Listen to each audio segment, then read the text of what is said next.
Okay. See if we're live. Looks like it. Alright. How's it going, everyone? As you can see, I have I am now trapped in the void, as they say. I am I decided to yeah, just go ahead and get an official streamer set up. You know, a while ago I thought you know, maybe I'll stick with the room, but I don't know. I don't have a very interesting room in general, so I decided, what the hell, I'll just go ahead and get an official streamer set up. Don't really like the lights, but that's okay. I don't really like the lights in my face, I should say. But anyway, we are here today because we are going to fight Fatalis, but not any old Fatalis. We're going to fight Fatalis in every location we can in the game. I was not made aware of this mod, and I found it not terribly long ago, and I thought, well, what the heck, this sounds like a great mod, as the thumbnail suggests. But also, we'll go ahead and look at this quest list, and you guys will see the quests that come with it. And it's pretty much this whole page, and it's not just Fatalis in different areas, it's Fatalis and all kinds of weird quests and stuff, but yeah, let's see. For starters, it's the Fear of Aptonoth. That's going to be Fatalis in the Ancient Forests. Wildspire Wastes. The Confluence of Fates. Caverns of El Dorado. Secluded Valley. Castle Shrade, of course. I think that's the Arc-Tempered one. And then this one's going to be Arc-Tempered Fatalis and Volcana. We'll see about that. We'll see how far we get. And then this will be Xenojiva and Fatalis. Great Jagras in Fatalis. Now we got Sapijiva Alatreon in Fatalis. I actually kind of tried that one earlier. I didn't bother to finish it, but okay, so it won't be every location, but it'll be at least a couple. Yeah, we got at least 5 new ones. So now let's go ahead and get started. Ooh. Oh yeah, as you can see, I have the Charge Blade for. Or this is the Valstrax modded Charge Blade. Obviously the Valstrax Charge Blade is not in this game, but yeah, this is the Valstrax one. Let's go ahead and start with Charge Blade and see how we do, and I might just switch over to a weapon I'm better with. Because I'm still learning it. Though I think I've gotten a lot better at Charge Blade lately.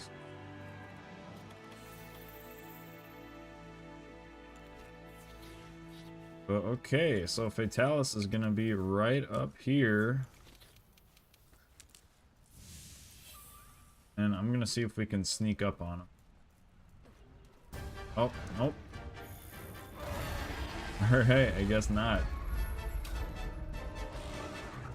Oh, let's see. Alright, we're gonna grab some stones real quick. So we're not terribly certain. What? Dude, not fair! Oh my gosh. That was a very cheap first move to do. I'm not happy. Just fire cone immediately. But you know, of course the AI is probably gonna... No way. Is this... The tree! Oh, the tree! Dude, goated tree! Thank you. Thank you, tree. That was ridiculous.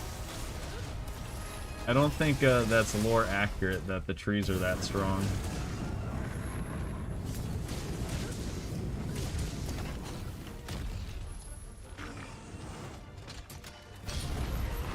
Oh dang. Alright, let's can I flinch him into a wall?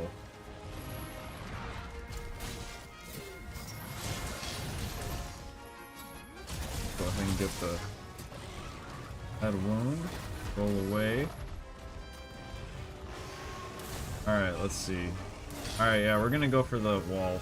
Bang. Oh, gotta heal first. But it does look as though we can bang him into the wall. Oh yeah.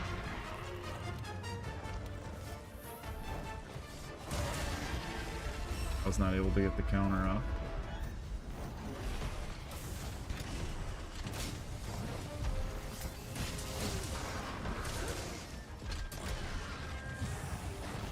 I would say I do think my charge blade has gotten a little bit better. Interesting. Just decided to shoot that wall for no real reason. Okay.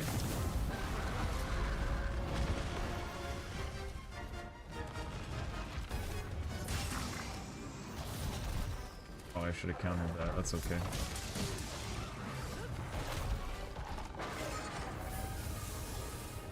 Fly up again. I'll be curious to see if he goes to different locations. Okay.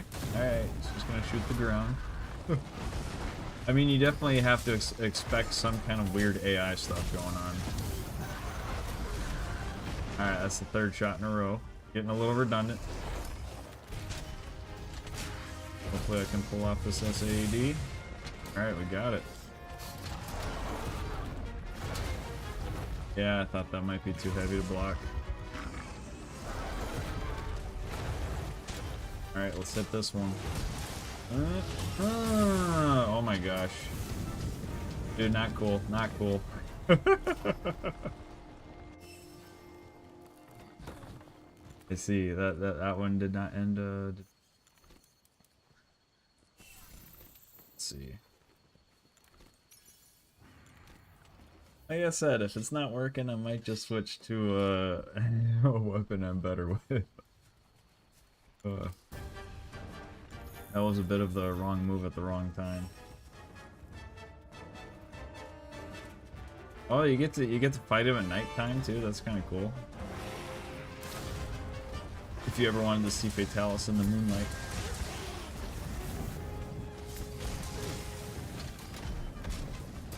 Charge the sword. Oh.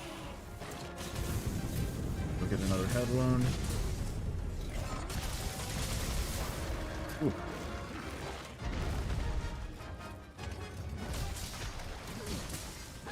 Yep, he's gonna fly again. Yeah, this Fatalis definitely likes to fly. Whoa! I have a ballista. I had no idea. Oh, so the guy actually, the modder actually puts one-shot binders around. That's crazy. I didn't know that. Definitely a good idea. Alright, let's see if I can't line this up. Oh, hurry up, hurry up, hurry up, come on. Got him. Awesome. That's what I'm talking about.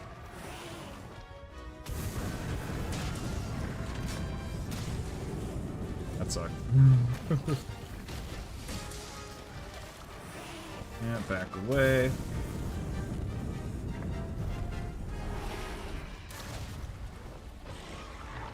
I was gonna say, like, when he was on that cliff, it was definitely a little awkward for sure.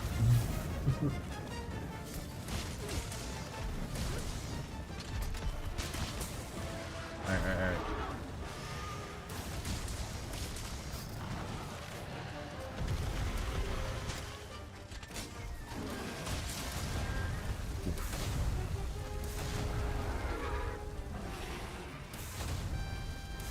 Oh, snap. Alright. Running away. Hiding. Alexander says fatty in regular locations. Oh god. Yeah, so far it's working out well. We'll have to keep playing to see if any glitches come up. When I've done other mods in the past that have attempted something like this and it hasn't been very clean, it's definitely, I've definitely had some game crashes. You know, which could be expected. Definitely expected to have a game crash or two. I don't think this will work, but we'll try it. Yeah, it didn't work. Oh, it did work! Let's go. Oh, he's on this ledge again. Alright, we're gonna go for the discharge. We'll see. Oh my gosh, it worked. Wait, where is he going? What the? Cool. Okay. Oh. Okay, that's weird. Wait, is that? It's still hitting me! It's still hitting me! Oh shit, where was I supposed to go? Shit. Oh my gosh. Oh, that's so ridiculous. Where was I supposed to go?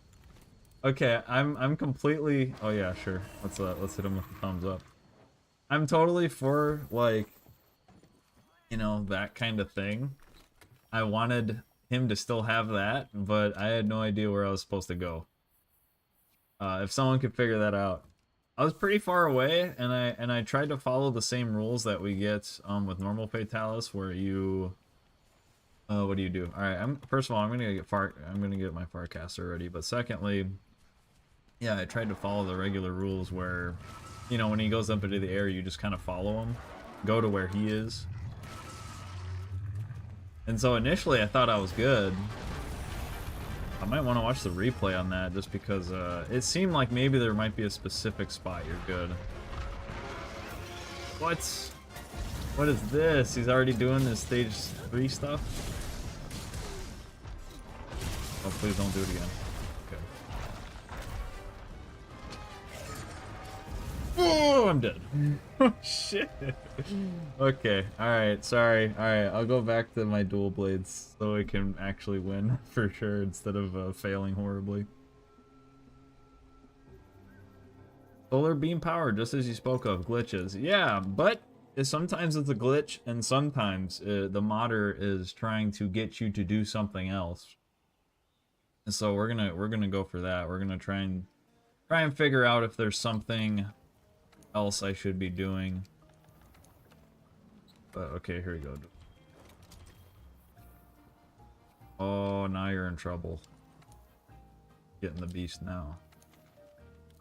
But no, that was interesting. That was fun. Definitely different. I could have swore it seemed as though when I was like right beneath him, it wasn't doing damage to me, but I could just be up with stuff, so could just have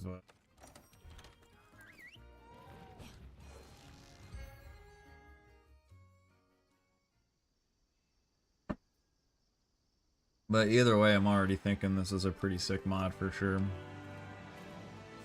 I think it's interesting, like you can also tell like when you get dropped off here, like the camera angle is different.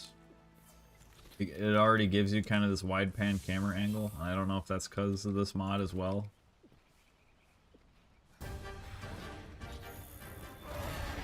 And then you don't fly in, so it seems as though like he really tracks you down from. But as we established already, that these trees, like, okay, yeah, this cone attack, this tree. So we got to keep that in mind. These trees are gonna save us.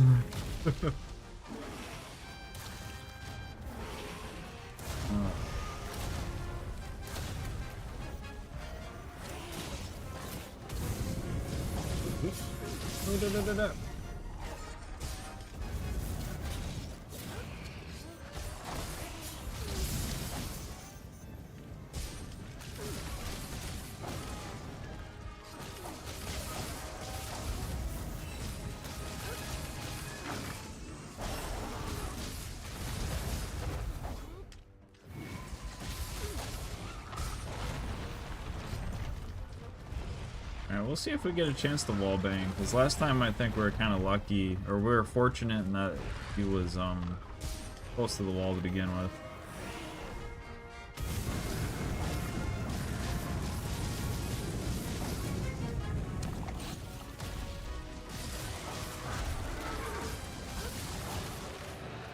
Okay. Oh, that's right, we gotta get our Farcaster.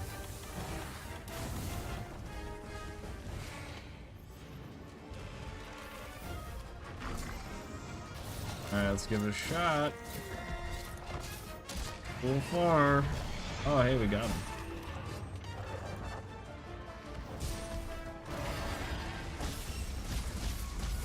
Got some moss on the ground. We've all wanted to see what it's like for water moss to hit him with the puddle pot.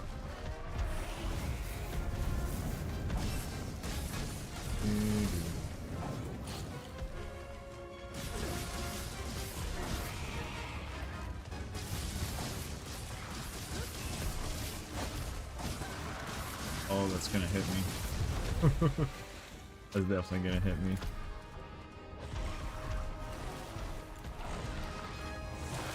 Oh, dang.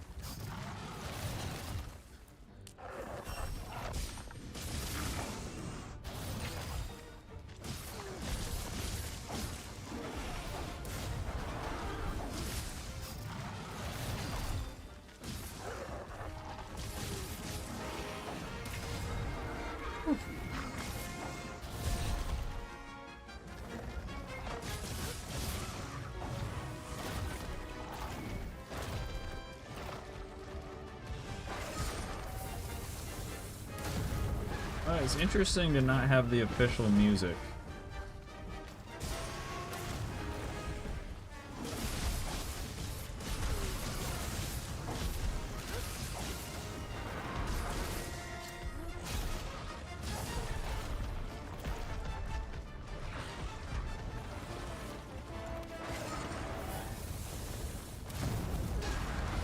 Oh my gosh, somehow I did the Final Fantasy jump. Nice, you got Vital Lilies to help you out.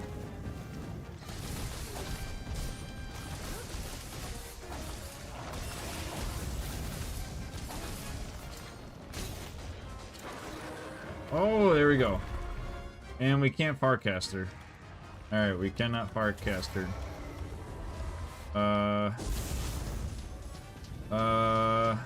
Okay. That's all I could think of. All I could think of was to try and run back to base. If Farcaster doesn't work, just run back to base. You know? Man. If somehow I got back into the base camp, then... Oh, dang. Oh, hopefully he doesn't do that too much. Whoa. Oh, dude, I missed the transformation. He had a he did his little phase 3 transition thing. I totally missed it.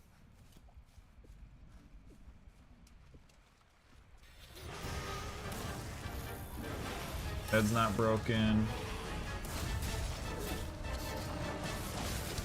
Oh, of course he's gonna do that move.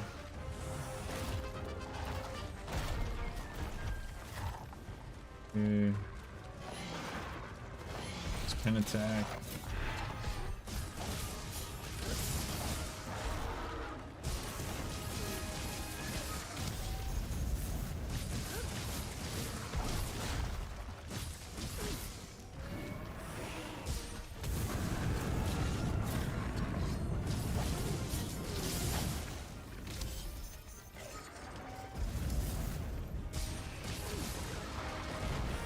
Oh my gosh, dude, there's an Aptonoth that was just sitting there, and then it got totally murdered. I don't know if you guys saw that. There was just an Aptonoth just, like, sitting there. Oh, gotta make it. Oh, okay.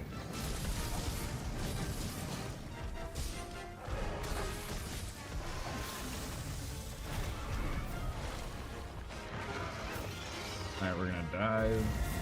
And past it.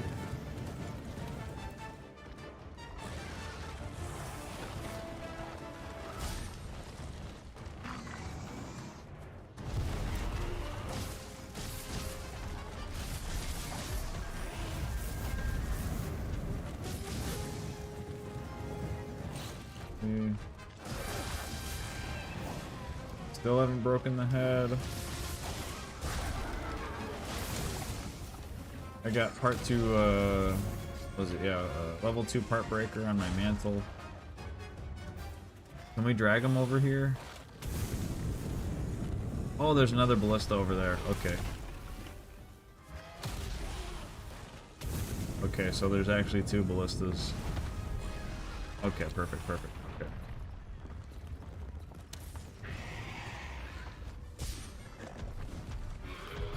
Your way. There you go. Hope I don't get too used to this. When Wilds comes out, it's gonna cost all my demon gauge to do blade dances. Ooh, still.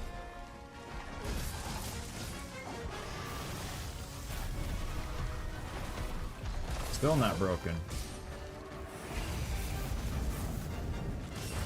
Ah, there it is. Spoke too soon.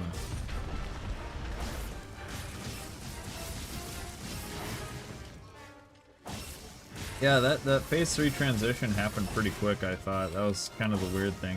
I don't know if he has less health because of the mod or what, but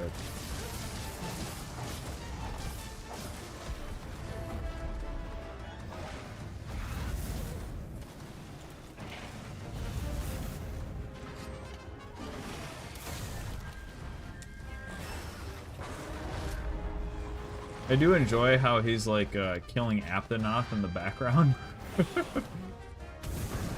Just kind of funny. Like if you just see, if you pay attention, he's like killing Aptonoth that are just in the background.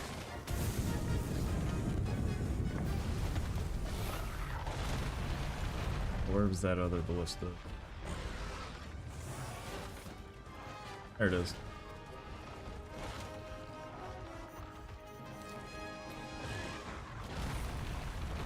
Alright, we're gonna tenderize this.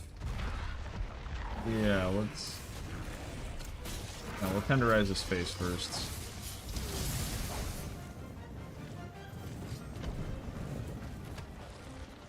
Turn around. Perfect. Thank you. Oh, okay. Oh, that's kind of cool. He's actually got like a low profile, so I can actually hit him with all my moves now. You know what? Maybe he has the same amount of health, but he's just transitions quicker. That could be it too.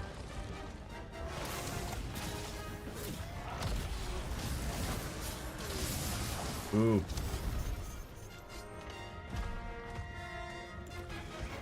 Ah! Not online anymore. That's okay. I don't think there's going to be a bunch of... I wasn't really considering shooting out an SOS quest for this quest. Can you imagine though? Someone saw this online, they're just like, what is this?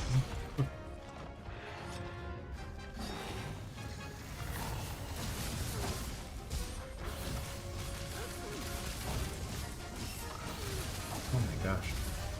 That little crack was actually making it like really hard to position my character. Oh, he's doing it again.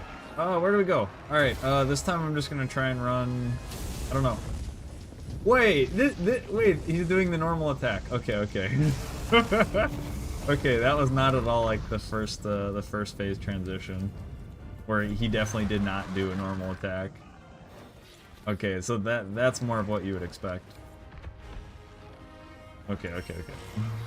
I was just like, what the fuck? I thought it was the same thing, of course.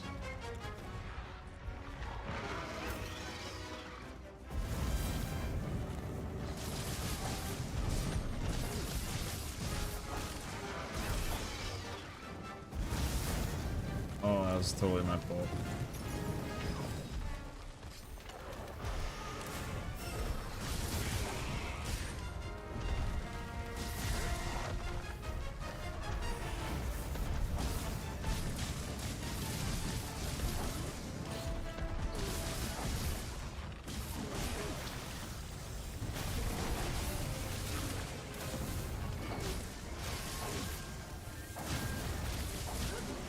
Yeah, I can't wait for the new dual blades in Wilds though. It's gonna be really cool. You know, I know I've said it in other streams before too, but they definitely need a bit of an overhaul. They're not very complicated. Now, I think them doing to the dual blades what they did with Sword and Shield, where they kind of gave it a combo, I thought that was a pretty good idea. Broke his head again.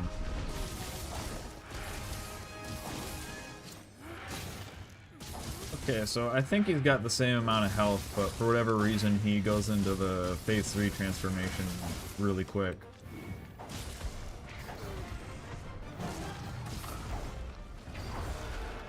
Oh my gosh, okay, okay.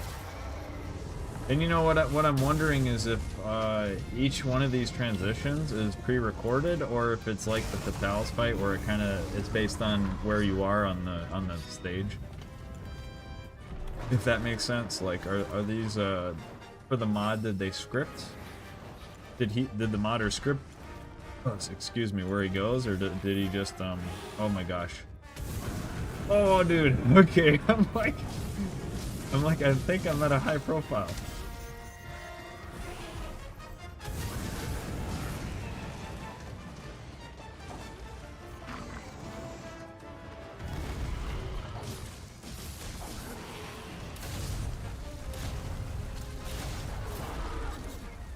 We're almost at the 15-minute mark. But yeah, you know, this gave me inspiration for another stream though. Actually, what I was thinking of doing was because I have a white Fatalis mod that will change like Fatalis in every area basically. So I don't think there's any reason why I can't turn this into a white Fatalis. I'm gonna have to playtest it first, but I think we could do white Fatalis in every area too. So I think that was gonna be the next stream that I did. It's not gonna be the Resurgence Fatalis though. It's gonna be a different one. Man, this guy's still alive.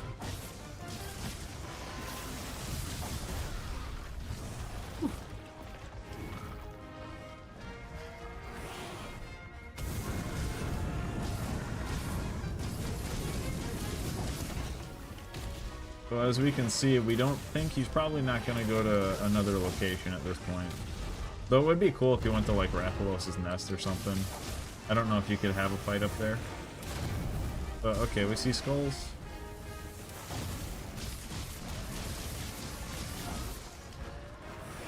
And oh wow. That was rude.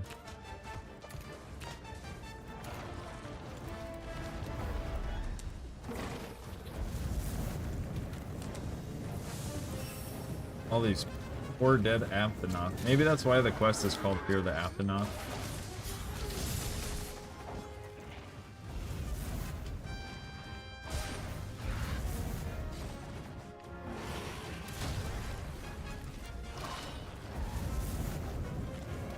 Cool, I think this visual right here is just cool. Like, no one's ever, well, I shouldn't say no one, other people have done this mod, but you don't get to see Fatalis flying around ancient forest, you know, killing Aphtanoth and stuff. Okay. Oh, he's going again. Oh my gosh. Ooh, I think we're good. Okay. For a second there, I thought he was so far away that I was totally screwed, but no, we're fine.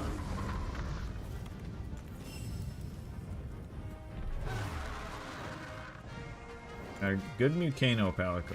Good one. Good Mucano, right where he is. Nice try.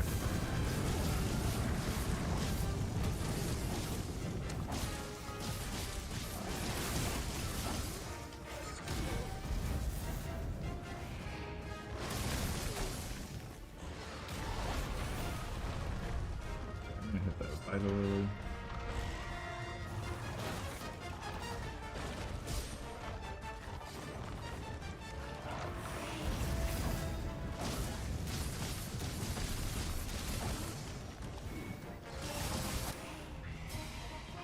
Alright, there we go. I like it. And it was interesting too is every time I popped open this mod, it was the same time of day, so I don't know, maybe the modder had something where he wanted it to be during the nighttime with the stars. I'm not totally sure. You know, maybe we could revisit it again and see if we can do one during the day. But I don't know, he looks better at night, I think. Wow. Man, I wish I had a tracker of, or I kept track of how many Aphtanoth he killed. He killed at least 2. Or how many of these birds did he kill? Oh man, okay. For a moment there, I thought those vultures were gonna start eating the Fatalis. Oh, are they? Oh, no. Oh, that's a bummer. I thought they would just start eating Fatalis. I was like, oh man, like they do that for a lot of monsters, I think. You kill Jagras. They start eating Jagras, I think. Yeah, I got Elytran gear for some reason. Or Elytran parts.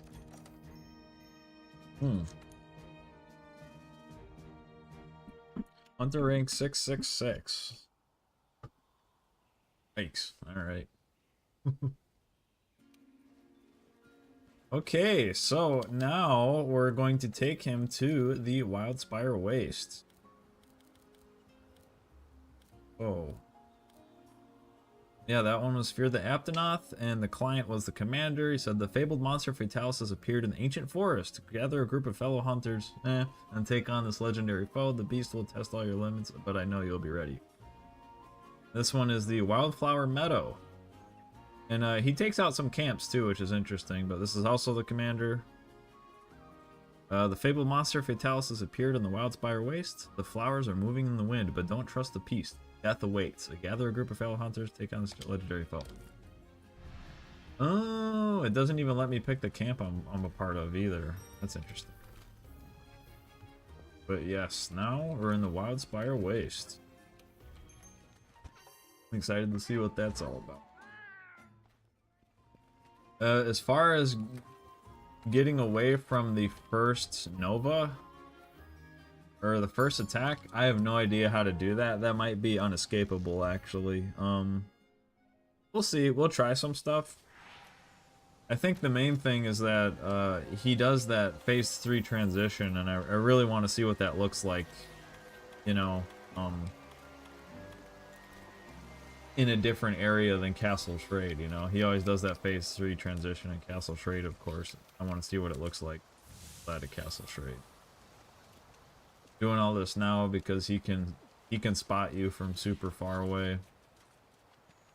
Nice that we got these stones here. We can already see 2 ballistas, which is nice. I'm gonna pick that up. Wonder if we have any trees to help us this time. I'm gonna sit behind this tree and see if it does not. Okay, it does not help. Oh my god. You just busted that tree, so no, those trees are not gonna be there to help me this. And again, this is at nighttime, so you know, maybe that's a part of the quest.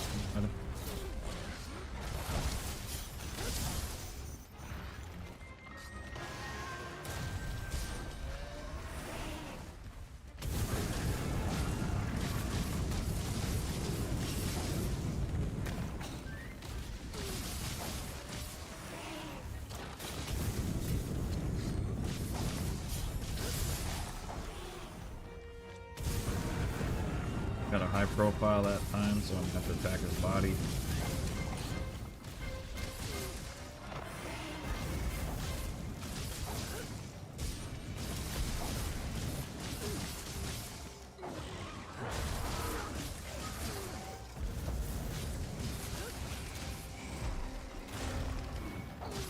Get down.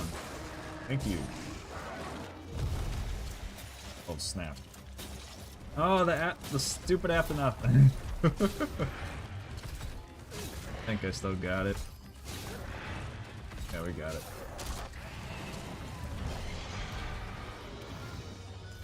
But you know, I'm curious to the viewers, like, how many of you had ever even like thought to yourself, like, oh, I want to see Fatalis in the ancient forest? You know, I don't know.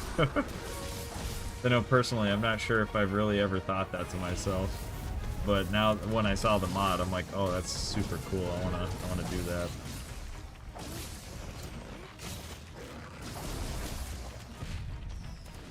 But up until I saw it as a mod, I never really even considered it.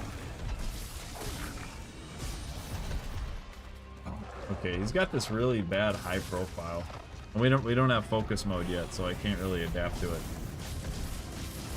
If we had focus mode, I'd be able to aim my dual blades up, I think. Okay. But yeah, when he does that Nova, all we're gonna do is we're just gonna try and run as far away from here as possible. While you're...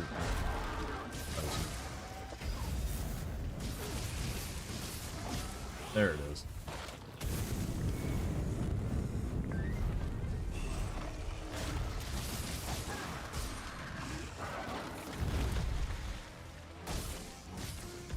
A little high. But it's kind of cool though, it comes with unique challenges as far as high profiling. Okay, he's doing the thing again. I'm just running away. Dude, I am so dead. There's just no way. No! Dude, oh, for a moment there, I thought I actually got out of the way of it. I thought for a moment for sure, I'm like, oh, I think I figured it out, but nope.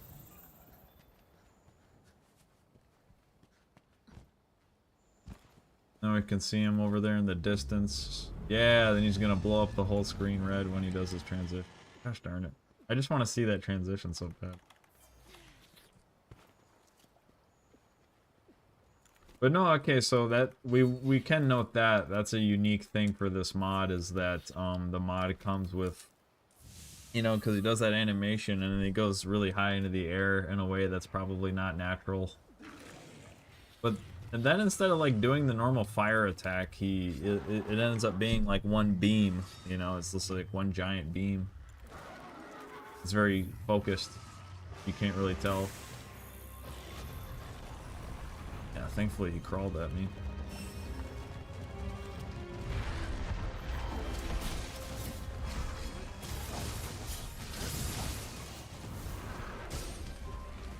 Right, as per before, he should have his phase 3 attacks, so we gotta break the head.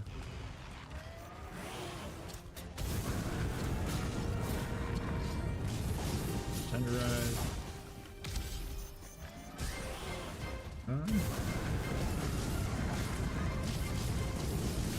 Easy head damage.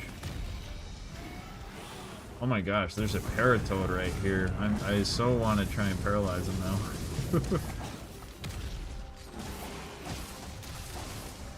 If we can.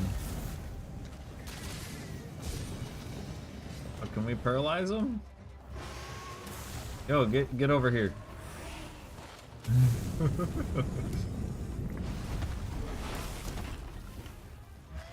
Stop shooting fireballs at me. Get over here. Oh, it's not gonna work. Come on. Okay. Oh, I'm so dead. Gosh darn it. That sounds about right, though. I tried to use the Paratoad, and I died for it. That sounds about right. Oh. Oh, man, I wanted to... But, like, you know, would any of you guys know if the Paratoad works? No, no one knows if the Paratoad works. I want to figure that out.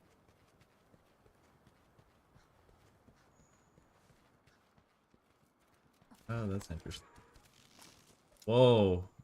Okay. Alright. Oh, wow. Okay, so... Not that the fire effects seem consistent, but he has set the Wildspire Waste ablaze. That's pretty cool. Very cool. Where's he at? I was wondering what all that red was. I'm like, what's going on? Oh, okay. Wow. That's just cool. Very cool. Hey, if we just ran around the Wildspire Waste right now, we might just find a bunch of fire everywhere. That's really I don't know. Yeah, that's something. I mean, that's what you would expect if you were fighting, you know, the Fatalis, like anywhere, you know, you would expect him to set anywhere he goes ablaze. And he's, oh, he just killed the Gaiju, or the Gaiju. Just by running them over.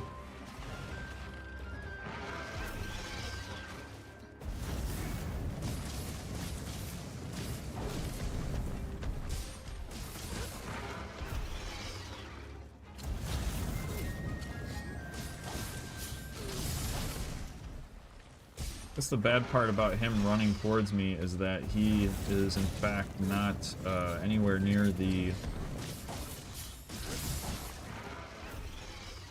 what would I call it? Yeah, the ballistas. So I can't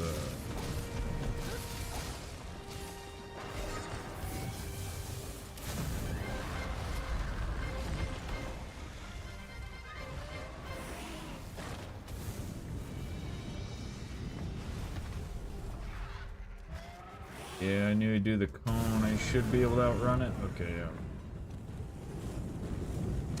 So we're gonna try and get him over here to this wall so I can wall bang him, and then we're gonna try and get him in the head with the ballista. Both of those should break his head at least.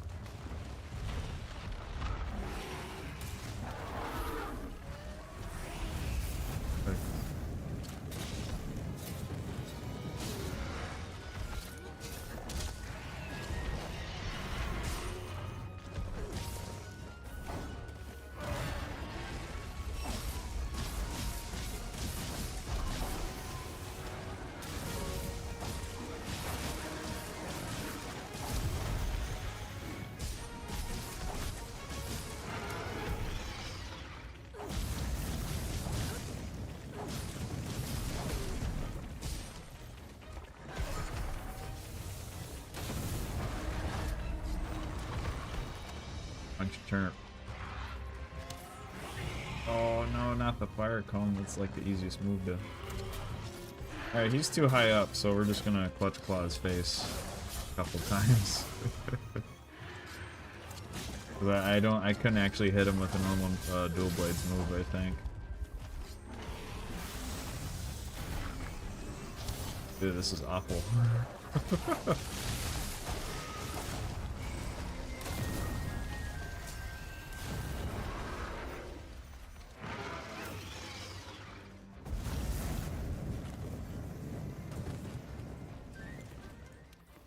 Try and get this other ballista.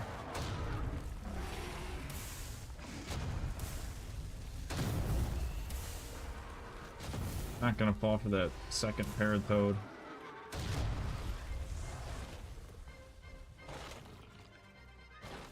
Oh, maybe I will. Oh. It's true though, nothing beats paratoad, that's why you have to try and use it. Even the mighty Fatalis will die to the paratoad.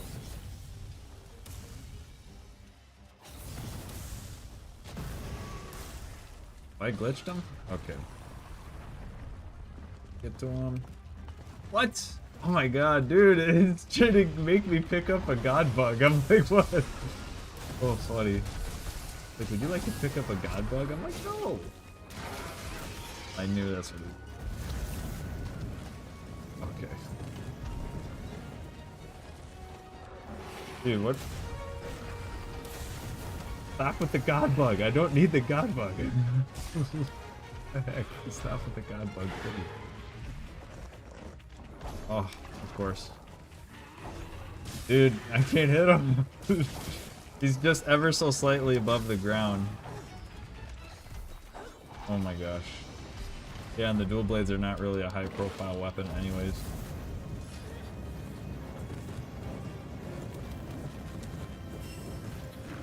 Alright, that was 2 ballistas that were pretty much wasted.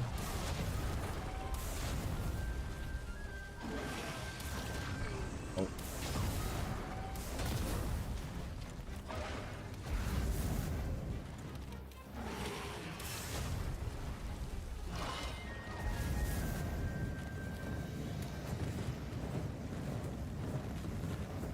And he's tearing this place up. Okay. Stop teasing me. Every time I go for the paratoads, he does the fire cone.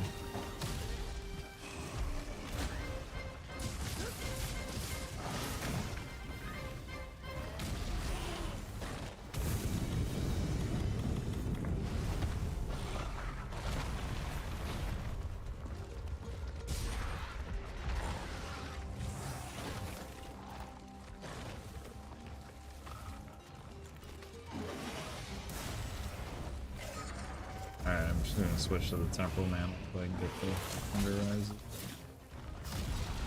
Dude, I frickin' knew it. I frickin' knew it.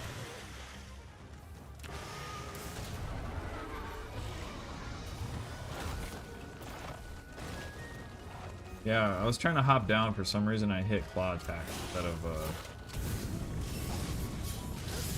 of the drop down button.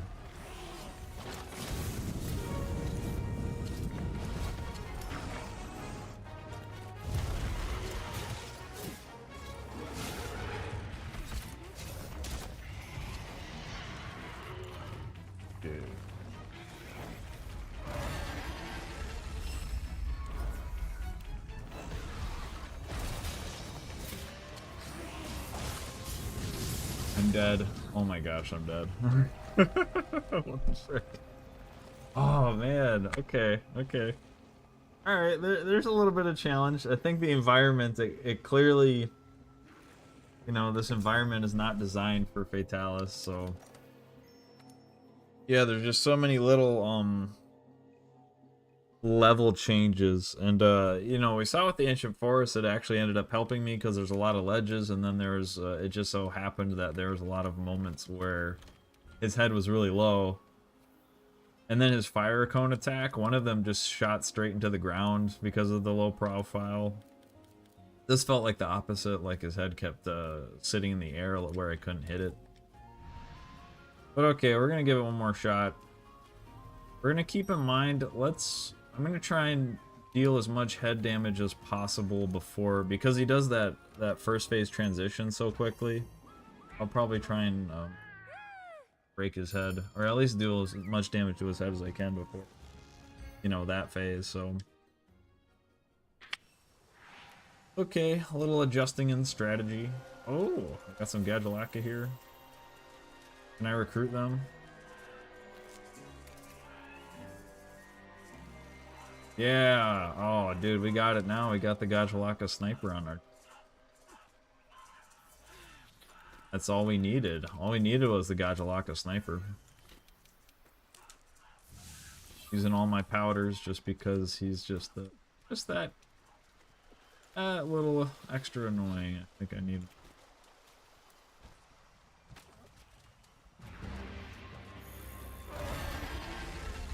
Alright, the thing is we can't run straight after him because he might... Okay, like the first time we fought him, he started straight with a fire cone, which... Yep, there it is. He's gonna start straight with the fire cone, you can't... Don't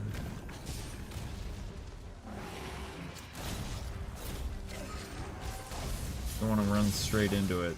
And then the Ancient Forest, it had some cover too, whereas like with this one, I don't think we're seeing a lot of cover.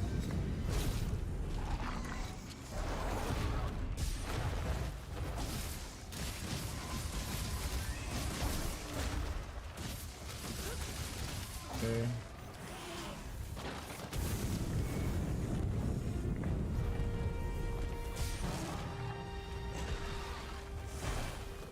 Okay, how do I get?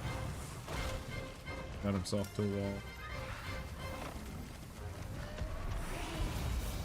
Perfect.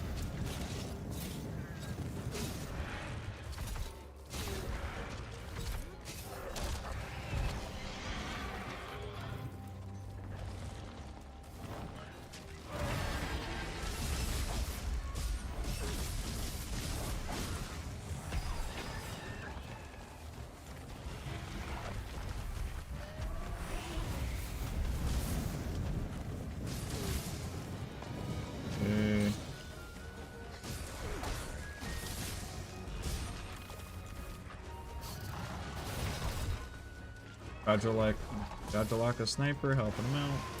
Thank you. Thank you, big guy. But yeah, this little section over here is where he's kind of doing most of his... We're having the most trouble with the high profile. Okay. But actually, that might be the nice thing about Archdemon mode, is that the attacks go a little bit higher, but... Yeah, he's just way too high profile for me to hit his head now. Guess I can do that. Dude, he's too high. So funny.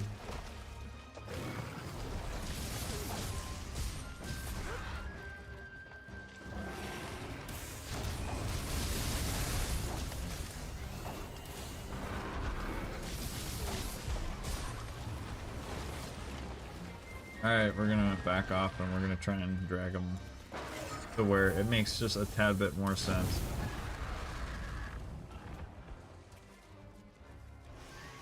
Makes a tad bit more sense.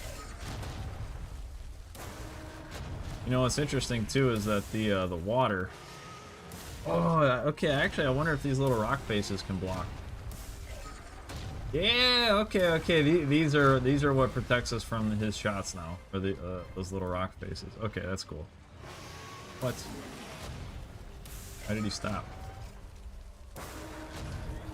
Oh my gosh. Okay. They're not perfect. As we've seen. But what's interesting is I know that there are,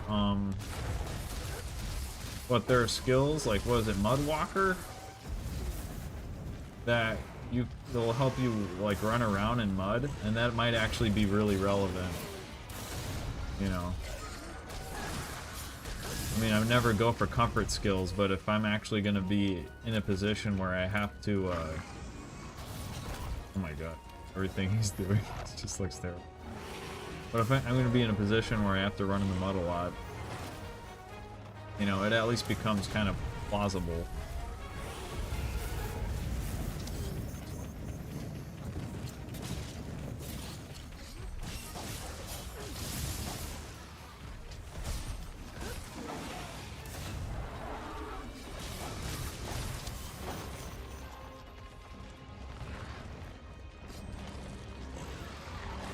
Dude, I'm just trudging through this mud.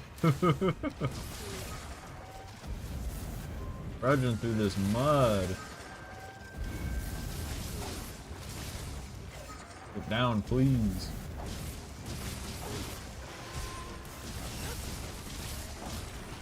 Oh.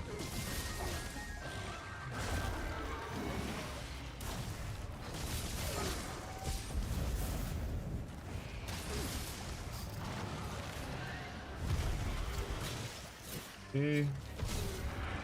Full bang. Air damage.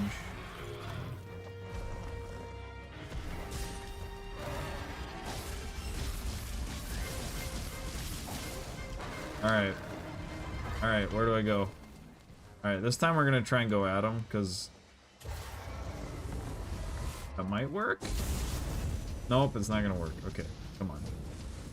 This rock face? Will this rock face help? Rock face isn't helping. Dude, I have a question. Has anyone ever seen that animation? Did you guys see that? I actually got knocked out of the... I got knocked out of the Superman dive. I'm gonna watch the replay on my phone, actually. Has anyone actually ever seen that? I've never actually seen getting knocked out. I was literally halfway through my Superman dive.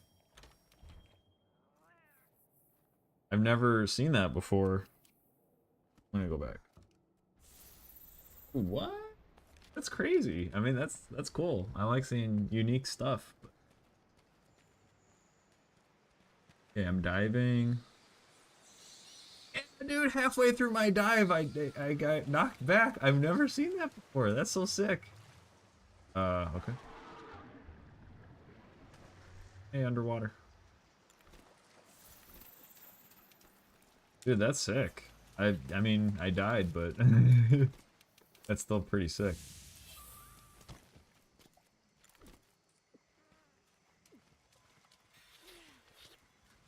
Wow, that's totally new. Alright, he's over here yelling it up. This time he should be more level. Okay, he's just crawling away. I'm trying to drag him away from the mud. Oh, Paratoad, get him! Get him! Get him, Paratoad!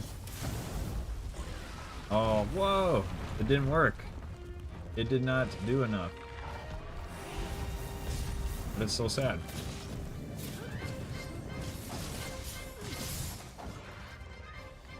But we got a couple, so maybe we could try some other Paratoads.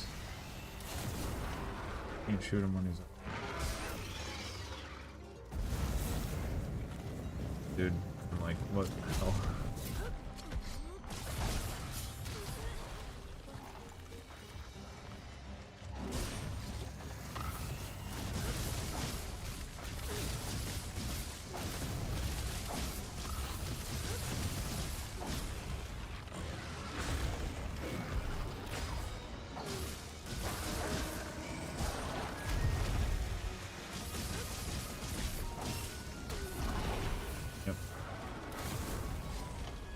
Okay, so I think this would be a perfect spot to hit him.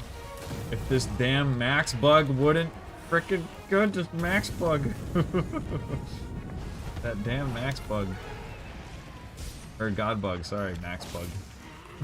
Like this damn max bug. Like, you want to pick me up? No! I need to fight Fatalis. Okay, this one's a lot better than the one we had last time, as far as the sequence of damage. Alright, then we got another one right here. Yeah, whatever.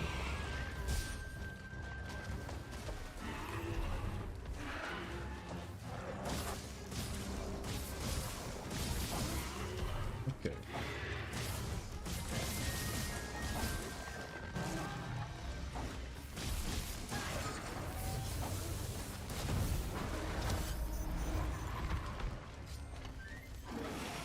Alright, he's not in rage, so we're gonna...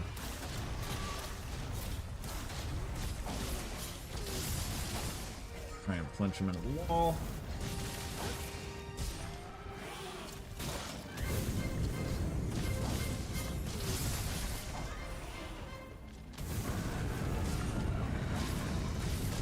Come on.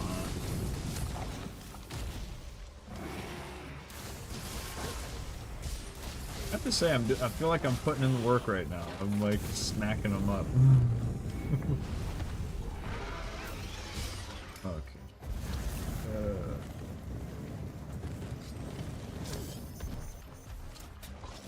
Come on. Okay.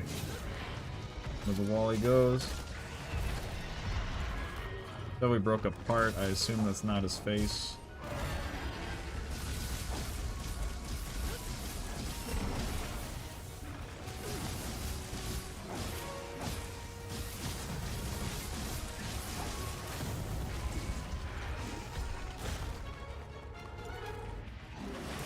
Pick up the stones.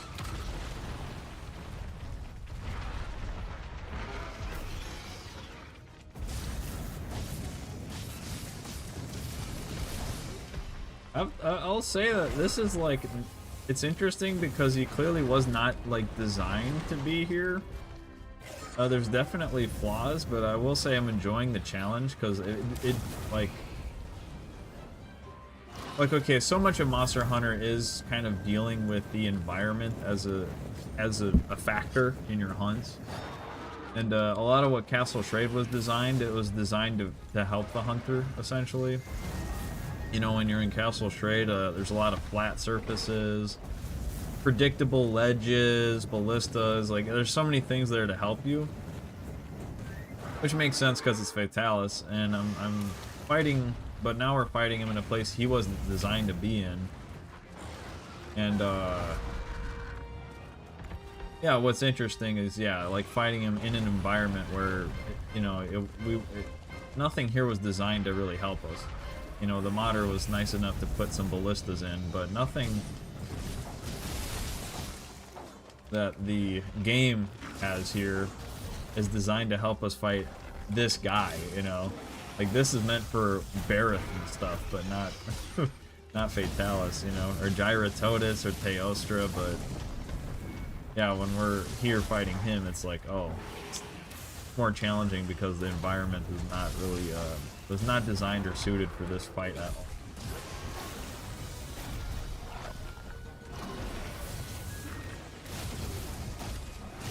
Because I'm sitting here, I'm like, man, this is kind of hard. And I'm like, why is this? I mean, partially it's that super early phase 3 transition that he does.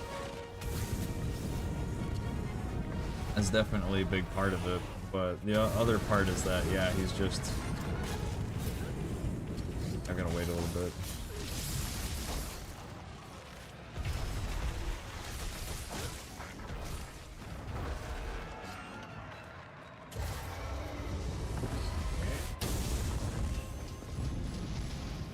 We're good. But yeah, because now I've had to fight him for like, what, 10 minutes almost with his phase 3 extra fire. Which is, you know, totally fine because I can deal with it, but... Oh, come on.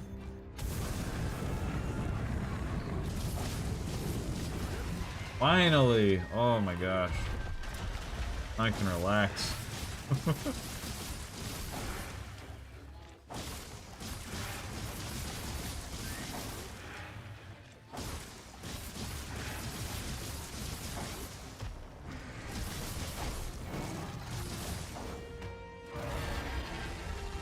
Thought I rolled correctly. Oh well.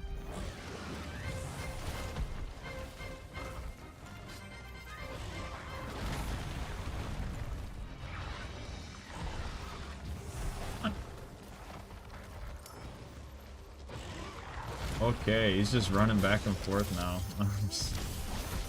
Forget it, I'm just gonna...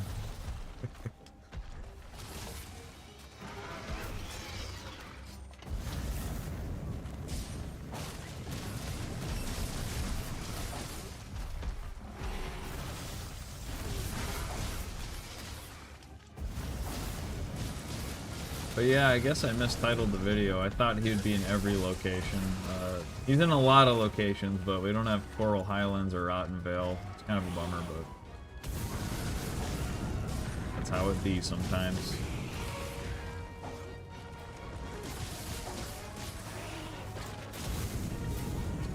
So screw that, I'm gonna go.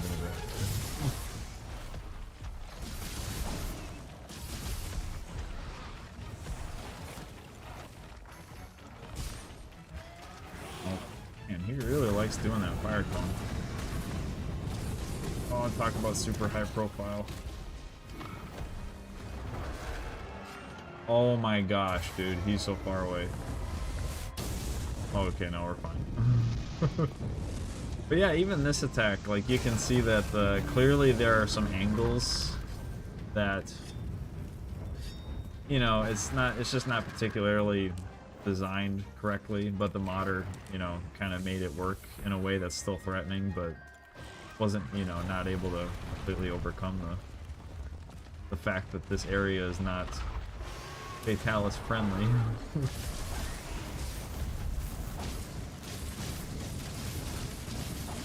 Oh, Paratoad, Paratoad, Paratoad. Get him.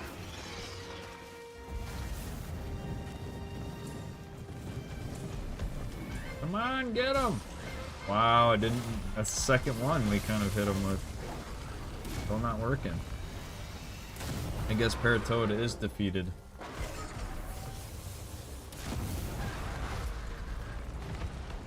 But we might have one more chance to...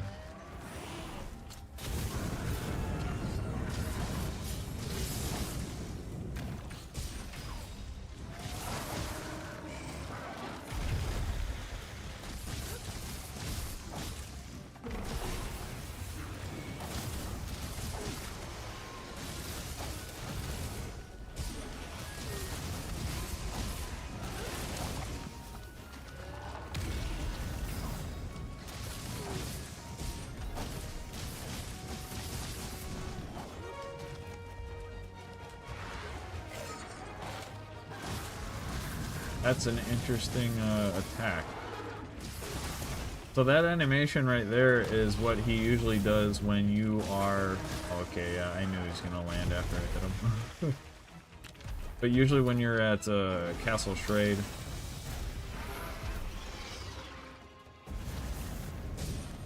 and you know, go to where the Dragonator is, that ledge, that's what that attack is for. So it's just interesting to see him proc that attack here for some reason. Oh, no, no. Wow. Alright, I thought I was on the other side of his head. Get this way. Ah. I don't want to go into the... Alright, we see skulls.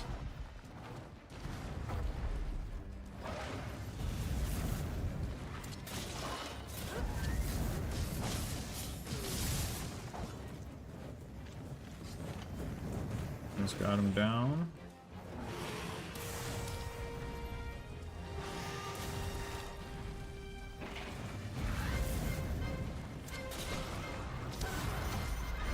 Of course.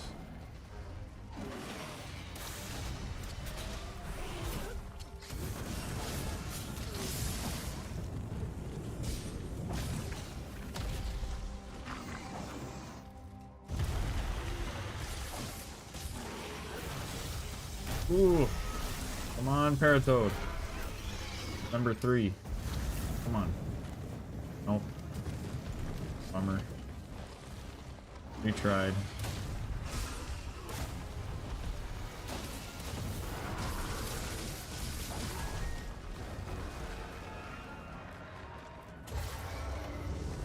Ukano is actually covering it. Couldn't see where it's going.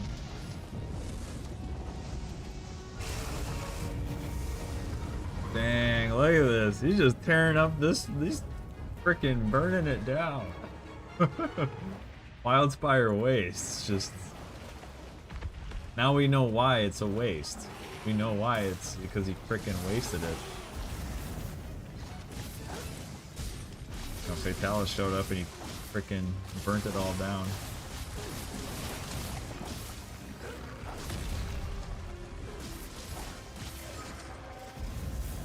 10 minutes. Oh crap. Close. Ooh! That's how you finish. First 2 hits of Blade Dance. Sick.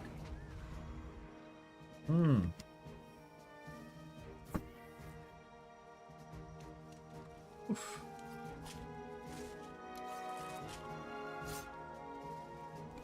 Now I know why it's called the love.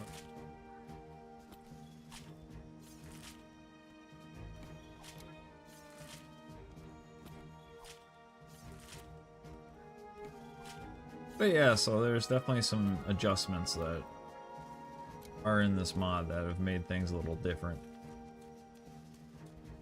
I was really bummed that none of those Paratoads were able to paralyze them. I can kind of live with it, I guess, but that is a little bummed, for sure. But I suppose that's normal that he has a really high paralysis resistance. Oh. What's the next one? I think the next one is Confluence of Fates. I think the one I might be least excited about is the El Dorado, but we'll see. You can tell I haven't done enough hunts in these places. You know, my rank with Gajalakas and the, you know, the Palico Tail Riders is like level 2, so barely used them. But okay.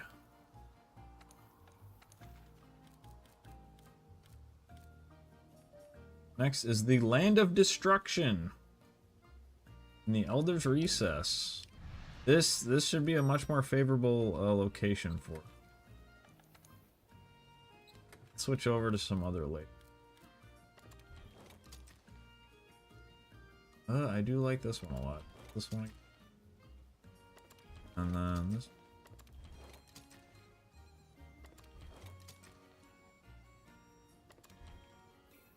Alright, yeah, let's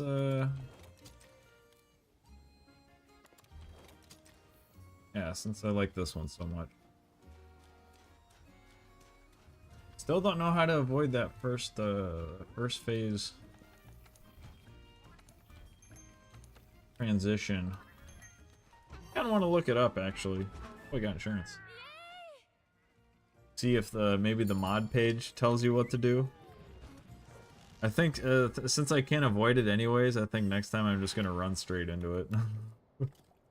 Oh yeah, this is the Confluence of Fates. Like, there's nowhere I can really go anyway. It's not like, yeah, I mean, this isn't, it's not a huge map where I can run to the other end. Like, no, this is Confluence of Fates. So I'm gonna be trapped in it. And then I'm curious if the transition will bring us to the second phase of where the Xeno'jiiva fight would take place.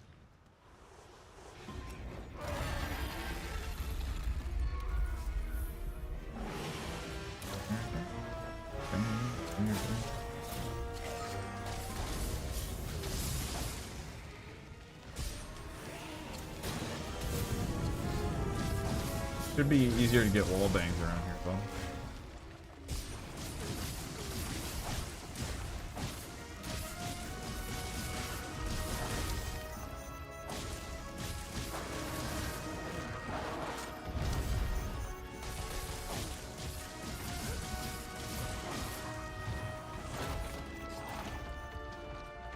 Oh, dude, I can drop rocks on him. Okay, okay, okay. We gotta try this. What? You guys see that? Dude, we have a gate? Since when did we have a gate? Oh my gosh, we have a freaking gate? Was that in the other phases too? I had no idea. What in the flip? Alright, so we gotta drop some rocks on him. What in the world? I'm like... Man, I wish... Man. You know, maybe we didn't see it before, but yeah, maybe every stage had like a little gate area like that. And I just didn't see it. Oh, you're kidding me. He was right there. Alright, well, we'll try and drop some rocks on him at some point.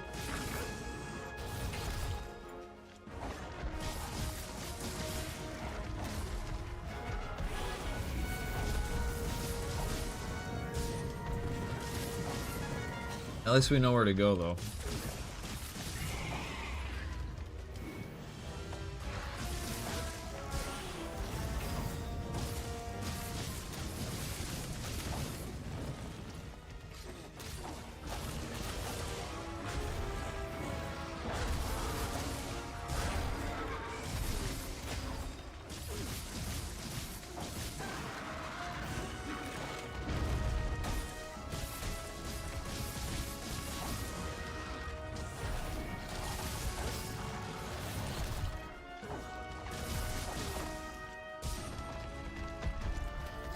Now my concern is that we'll be too far away. Hopefully not.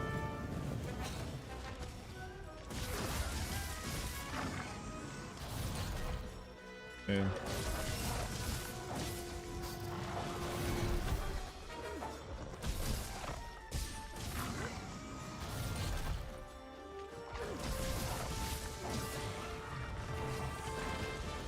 Yeah, I'm not... I'm not gonna go over there. It's the classic Fatalis trap, honestly. Like, oh, let's fight over here where we're a million miles away from the gate. Oh, come on, let's fight. Come on, man. And it's just like, oh, sure, yeah, I'll fight. And then as soon as like you're as far away as humanly possible from the gate, he just freaking.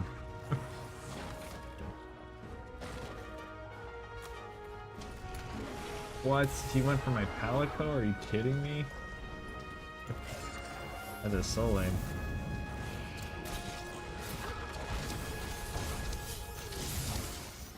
Okay. There it is. Alright. Whoa. Oh my gosh, look at him. What was it? Don't look at him. Oh, that was really cool. Actually.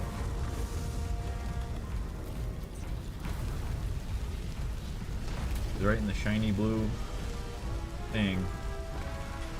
Shiny blue crystal. Whoa, oh, that's so sick. You're coming right out.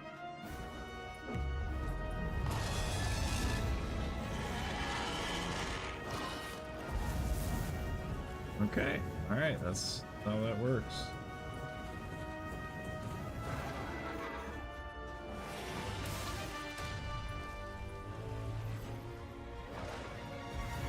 Dude, okay, this is so sick. The modder added these fire effects, and they like linger. That's so cool. Oh, that's so sick. Am I out of boulders? I think I'm out of boulders. That's okay.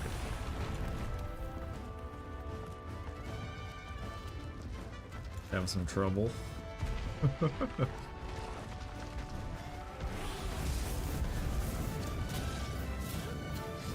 But yeah, that's why it's harder. We don't have a roaming ballista or a dragonator. That's... Gosh, I didn't even factor that in. But yeah, the dragonator's like 7,000 damage each time, you know?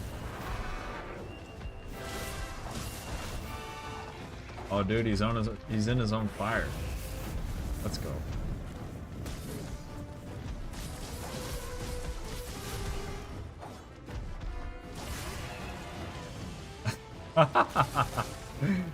Now he's completely in his own fire. Oh my gosh, that's so sick.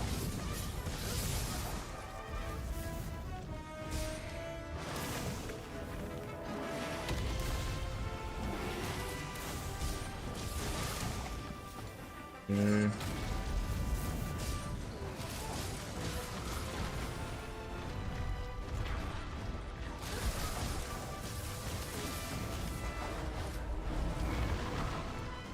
Oh man, did I trap him in this corner? I didn't mean to. Jeez. Speaking of getting trapped into a corner.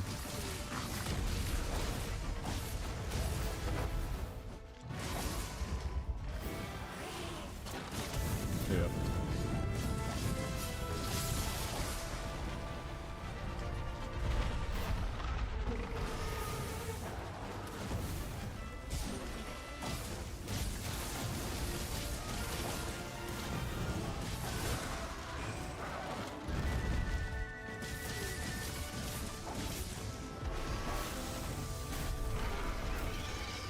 Yep.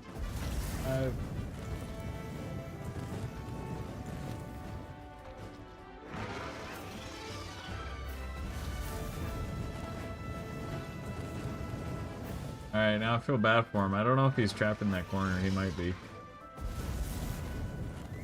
But, you know, I probably should never feel bad for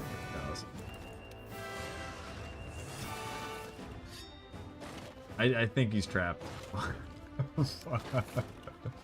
Wish there were some boulders there.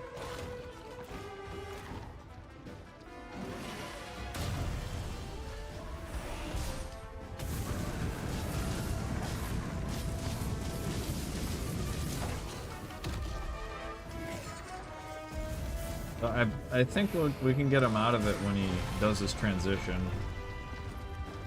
Yeah, dude, he can't escape. That's... I wonder how often that happened in, like, playtesting or whatever. It does feel like it was just uniquely, like... I just got him stuck there somehow.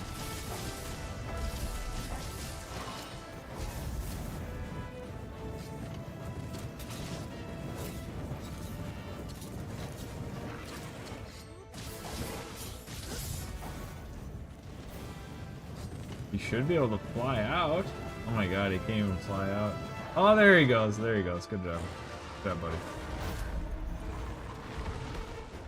But I will say that was top tier placement of the, well, do not go running back in there. Come on now.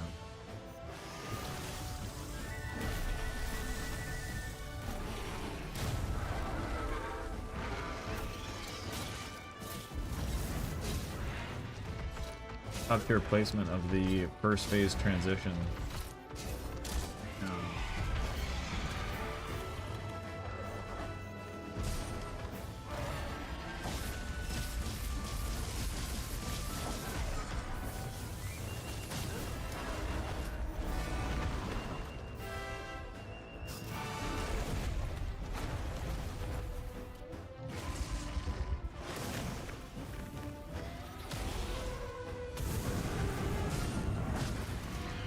Hey, broke the head.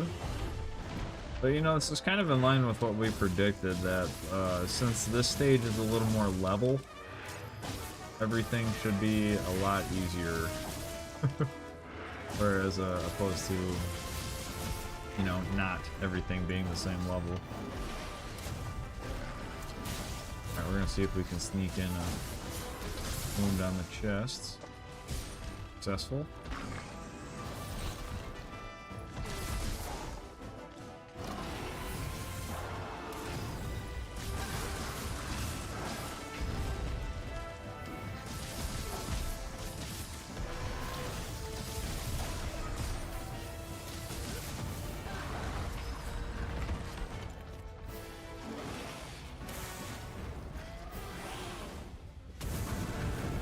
Oh, I'm using dash boost again.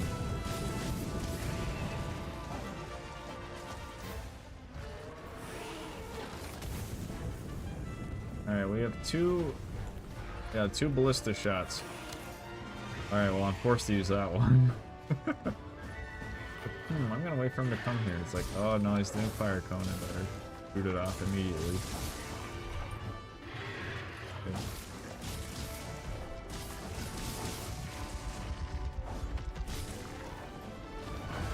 There we go. Waiting for that.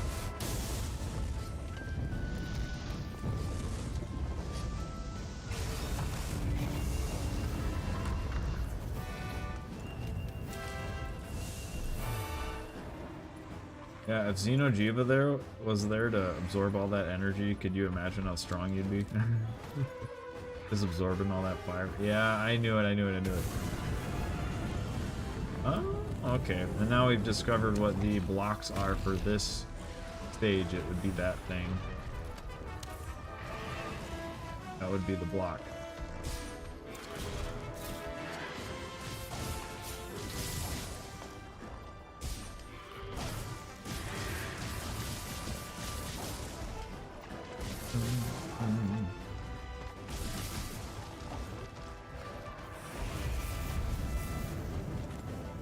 Go high.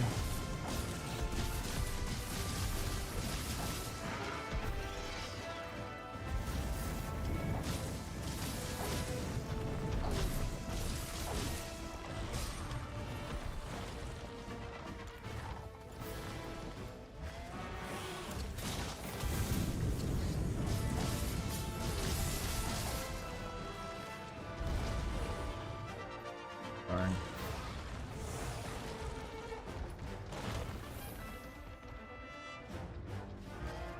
Dude, I frickin' knew it. Oh my gosh.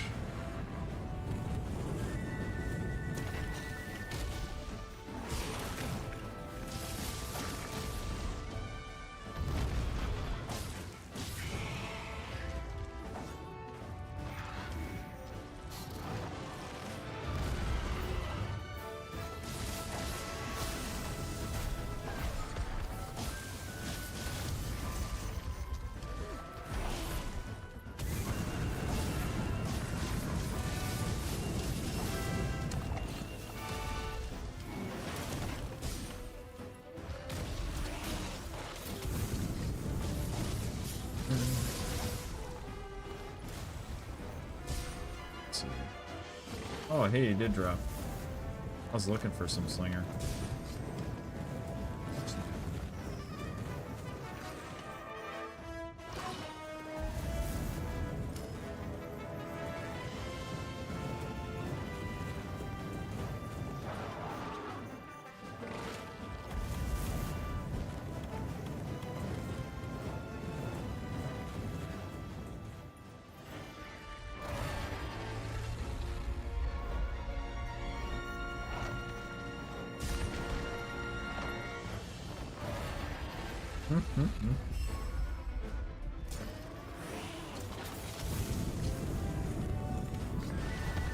Just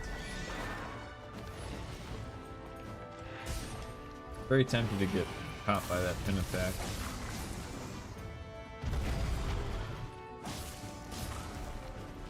Snap.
Like that.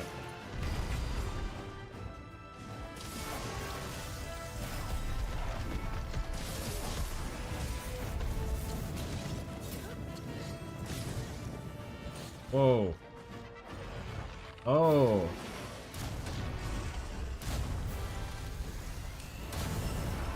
Dang, that rock saved my... Yes. But I think I was on the side of his head and I got hit by that move because but the rock that I was on adjusted the height of my character with that. Oh, that's fascinating.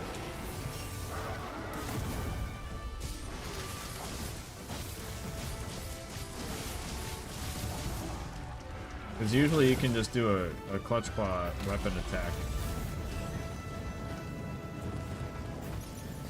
Trying to get hit now.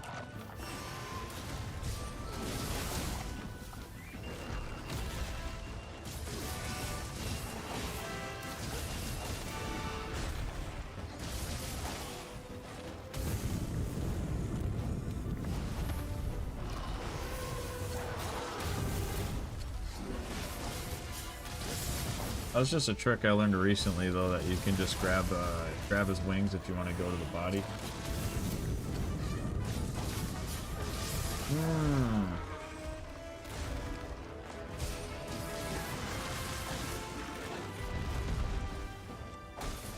think that's where his head should be. If it wasn't clipping. Okay.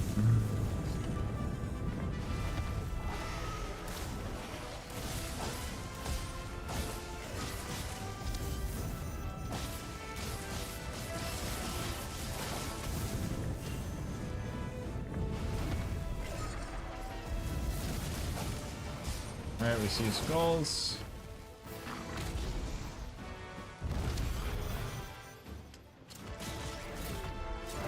Are you okay? Of course, that was the move he did right before he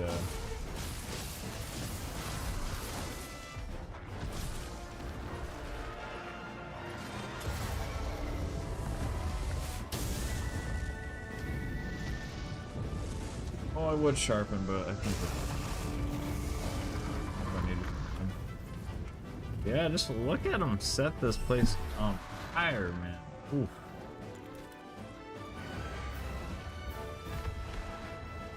But yeah, since this environment's so much easier to deal with, I think that's what shaved off about... I think it's gonna shave off at least 4 minutes, maybe.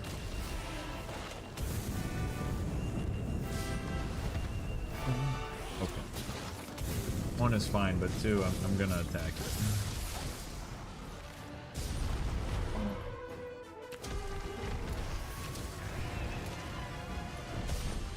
Died there.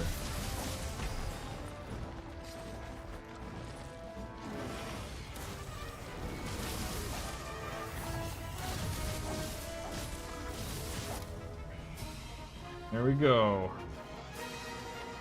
Confluence of fates.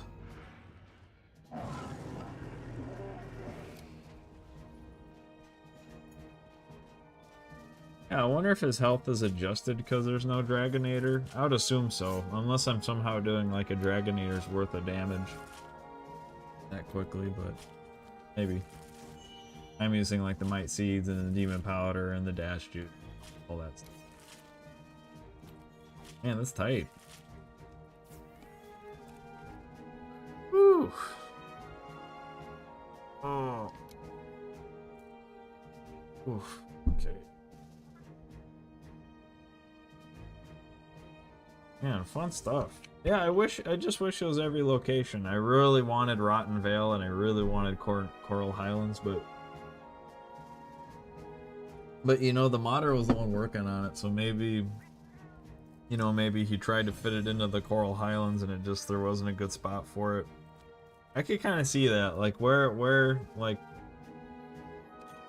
you know, maybe in like the middle section there might be a spot in the Coral Highlands. Dun, dun, dun.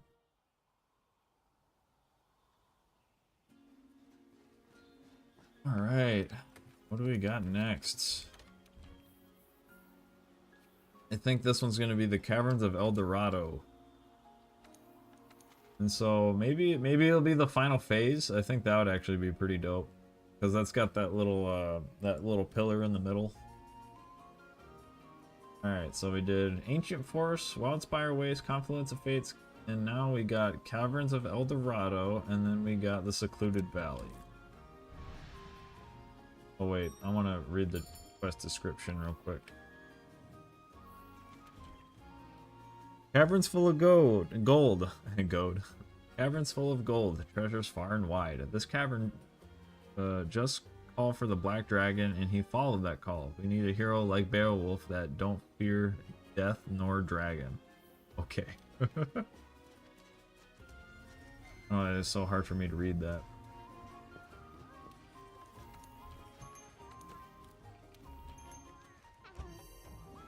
I will say it's nice to play Dual Blades again. I really haven't played it in a long time. I've been practicing every other weapon so much.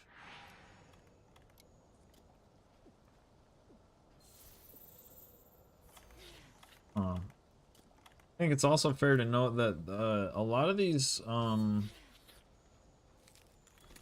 quests have had unique startup locations. Like usually for this quest, you actually start facing here, whereas in this one, we're like he's pretty much the modder placed in a spot where he's pointing at us to hop down here. All right.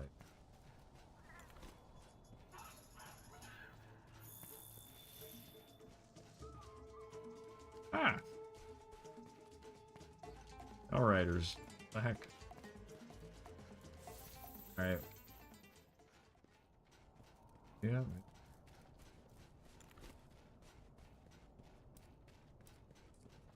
Okay.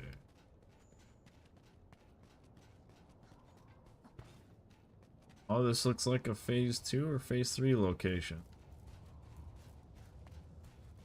I mean, first of all, I think now it's fair to say, like, we gotta look for that gate. Wherever that gate's at. Phase 2. Oh, there it is. Fast. Okay, so what he made interesting use of the phase. Okay, come on now. Come on, man. I just showed up. But yeah, we're not gonna go to the phase 3 location, but we are using it for hiding. And then what's also fair to note is that he got rid of the rocks that we can drop on him. Kind of a bit of a bummer. Wow, okay, that's very, very fast. And just interesting choices. And you know, I know very little about what goes into designing a mod, so you know, obviously like it's kind of easy to just sit here and go like, oh, we're gonna put Fatalis in new locations, but I don't know exactly like things that entails. Thus far, it looks like we have no music for this one, so that's a bit of a bummer. But could be my fault. The music files in the game get really weird when you start like adding all different kinds of music and stuff. Like, I've had really weird music stuff happen. So.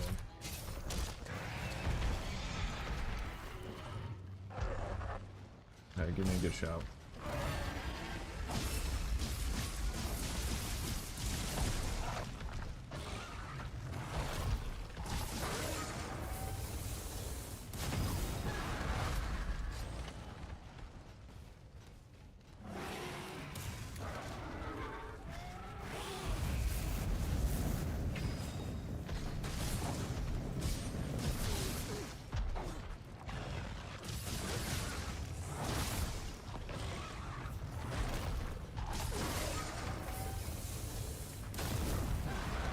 Oh, but one thing he did leave is this little lava thing in the middle. It looks as though... yeah, when that thing explodes, we might be able to use that to deal extra damage. Or not. Oh, there it is. So I assume if he was on top of it, that would have helped considerably.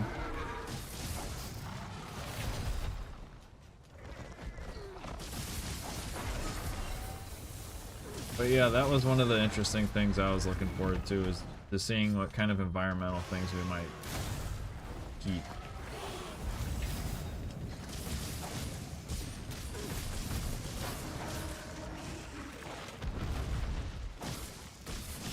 get as much of that part breaker in there as I can.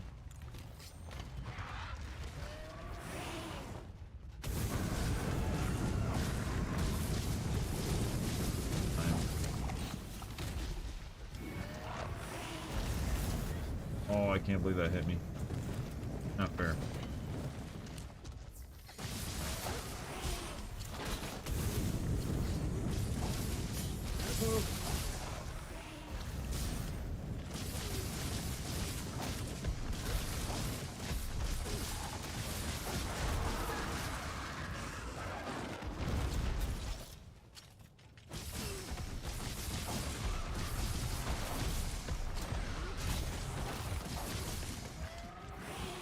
Worthless move in the game. Every once in a while, we'll still try and use it.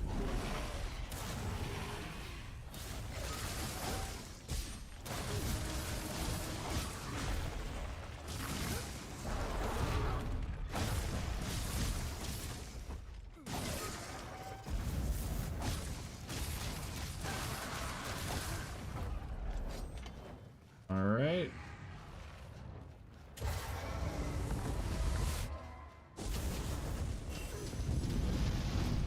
Okay. Maybe at the end of the stream we'll just hop over to the ancient forest and see exactly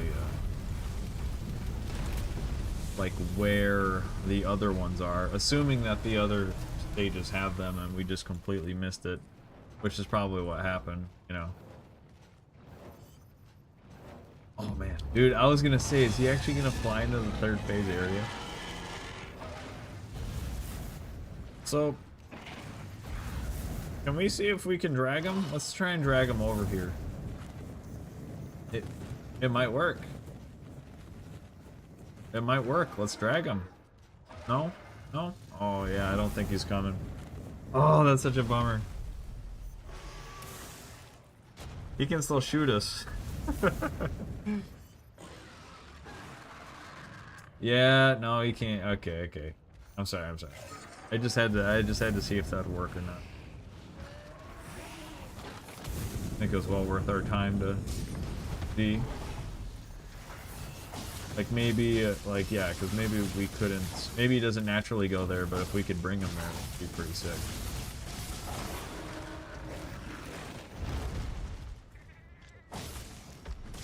Oh. Ah.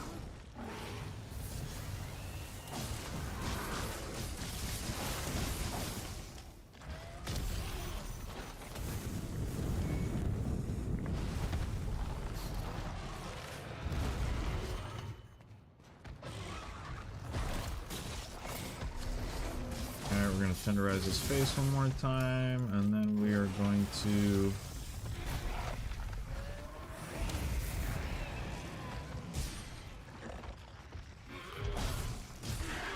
This is so we can get as much part breaker as we can on his face.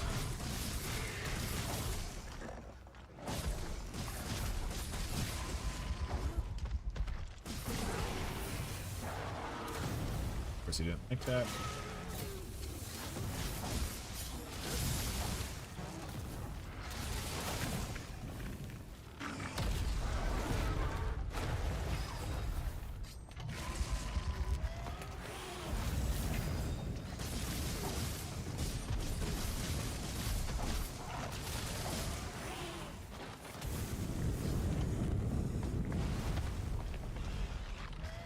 Yeah, no, I saw that coming. I was very tempted to grab the ballista, but I knew if I wanted to do that, he was gonna do a freaking fire cone. It was really subtle, but if you guys saw, that fire is actually hurting him right now, so that's pretty sick. It's no Dragonator, but I still enjoy it. At least we got that. At least that little fire explosion of fire guys are helpful.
yeah, definitely love some feedback, you know. Totally fine if you want to keep your thoughts to yourself, but I definitely want to, I would like to know what people's favorite location has been thus far. Dude, I don't know if I'm gonna make this. Yeah. Got that other fire geyser. But yeah, man, Confluence of Fates was the easiest, I would say, for sure. And then I did love how in the Confluence of Fates that, yeah, as, you know, he did his first phase Nova. No, whatever. He did his first phase Nova. And that ended up being really sick because he kind of put himself, you know, in the apex of the whole stage with, you know, all the crystals were glowing or whatever. What looked to be like what Xeno'jiiva's cocoon hatching thing was. They put him right there, so I thought that was really sick. I would say Wildspire Waste thus far is, like, utility-wise, probably been, like, that was definitely the hardest place to fight him. I don't know, I think Ancient Forest was really cool. I don't know, the Aptonoth, the Vital Lilies. It could be also because it's just kind of cool to fight them where the game started. You know, that's where the game starts, and then, like, yeah, you kind of bring them back there, and I don't know, that's kind of neat.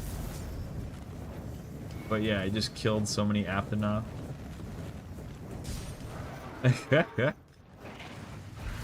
Ethereal. Yep, Ethereal says, not gonna lie, fighting Fatalis inside Kul'Thraz's cave is very eye candy. Yeah! I wish it had music, but yeah.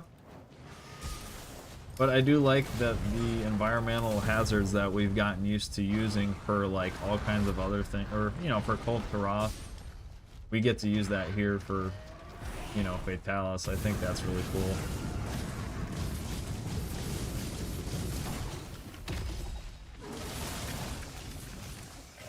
You know, we got used to, like, these fire geysers for Kul'Thraz, and we used them for Fatalis. That was cool. And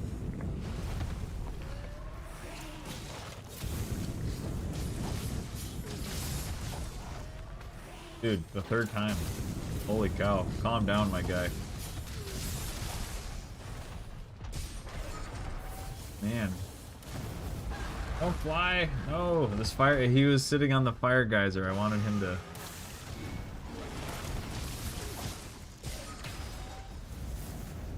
Gosh, get down, dude.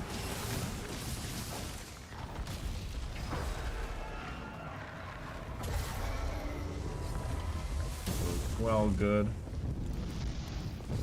But yeah, this is what I'd say is eye candy right here. You get to see him... Oh my god. Dude, I wish Kul'Thraz was, like, in her den. She's just like, oh, it's getting hot. What's going on out there? Yep, that's frickin' fire cone if I've seen it.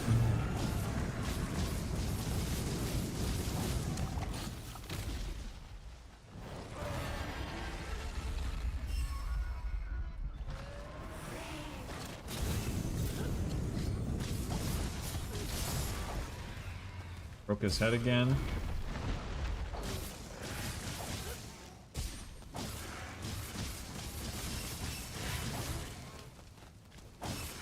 And I already forgot what the next one. I know I'm excited for the next one.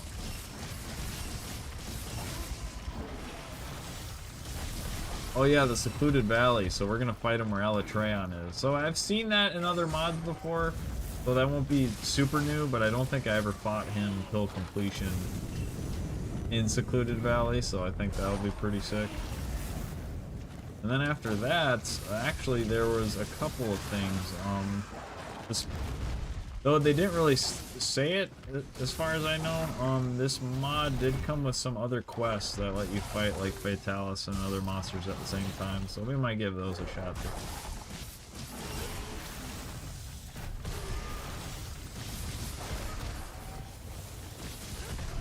But I am a big fan of, like, the little adjustments, the The early phase 3 transition means like you have to know him pretty well because he's going to be shooting really heavy fire damage for a long time. You know, like, gosh, in the Wildspire Waste, he had his phase 3 level flame for like for like 10 minutes. I had to dodge like all those attacks. But I like stuff like that. It kind of makes it like, it's just a tweak, but it makes it a little more challenging. You know, it's the same kind of basic fight, but stuff like that just makes it a little more difficult. Alright, we see skulls. We've had the easiest time at this place so far.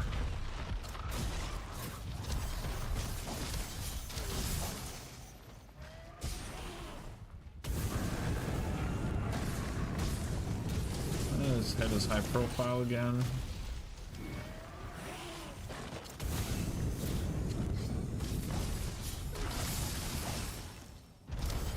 I was gonna say, it's got like 1 second left to proc.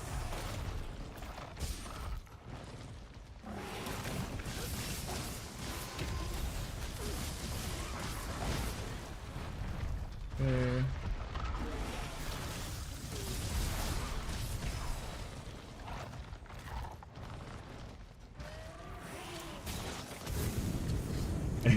He's doing a lot of that.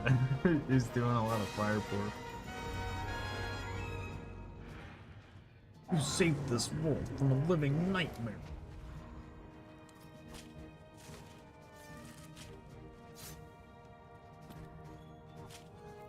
Yeah, I think Fatalis is here to get laid. That's gonna be my head canon. Just trying to have an interspecies baby with Kulftaroth.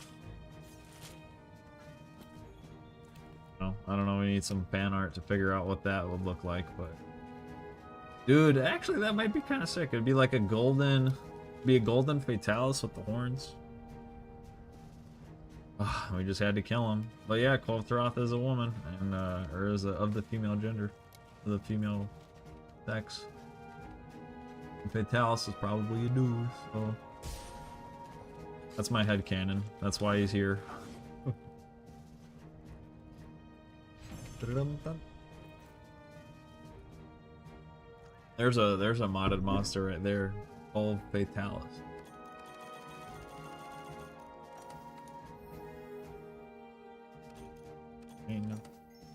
Always a good jewel to have. Alright, next we got the Secluded Valley. You know what's crazy? I've never had back problems in this chair before while I've played games. I've literally never had back problems, and as soon as as soon as I'm like live streaming this, all of a sudden for whatever reason my back is acting. That's just... Alright, Secluded Valley. The client is the commander. He says, we were looking for our favorite monster to hunt, the Alatran, but what we found was terrifying instead. What we found is terrifying instead. I think they're both supposed to be terrifying. In the rush, we could only put up a gate and 1 binder for you. Oh, okay. We hope it'll be enough for you to kill it. So we only get 1 binder this time. Okay.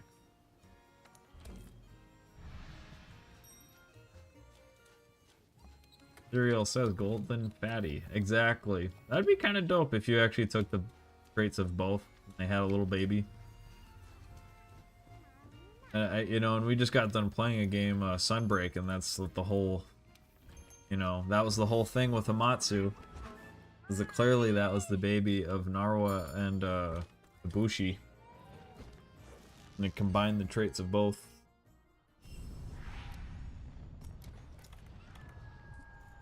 I doubt they'll do that in the next game, but I guess we'll see.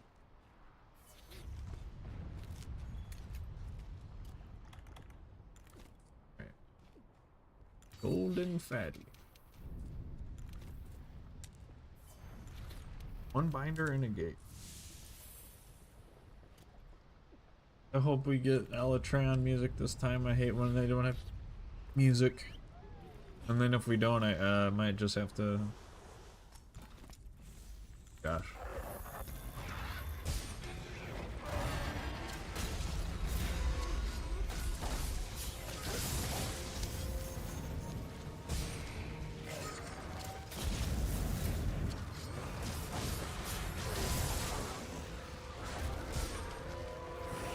We got Elytran music, good.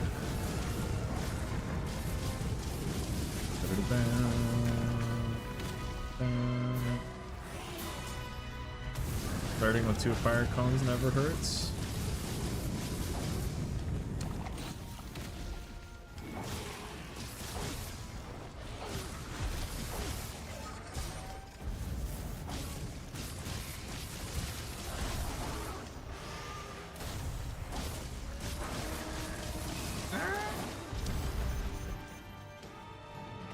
So hopefully that's a wall I can flinch him into. We will find out. It is. Good for us. What? I actually interrupted his roar. I never did that before. That's sick. All I did was like 20 damage, too, and it interrupted his roar. That's crazy. We'll take it, though.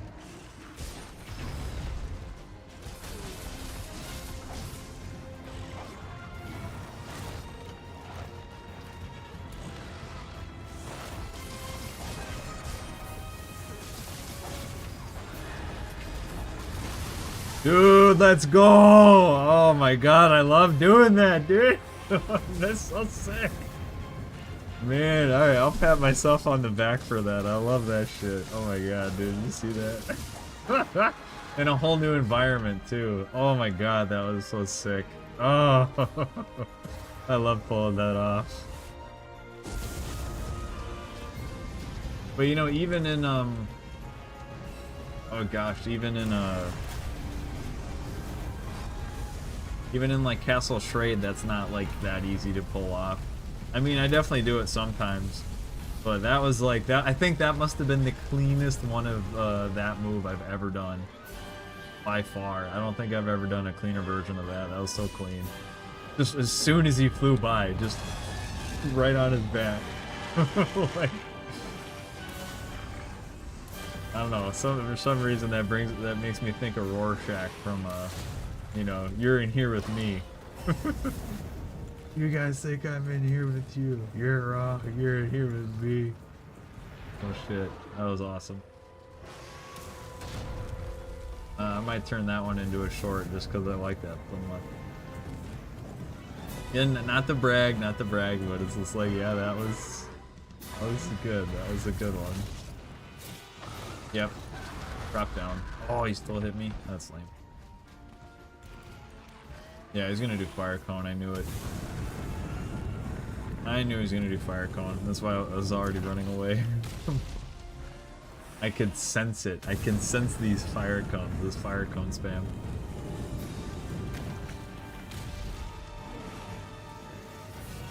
All right. If you'll let me get to you and not hit me with fire cone, that'd be really. Oh my dude! No way. That's so lame! Bro, he just kept spamming it. I couldn't do anything. Oh, funny. That's okay. We got fortified. That just makes us go faster. Oh, that's so lame. Oh, I hate that. I hate that so much.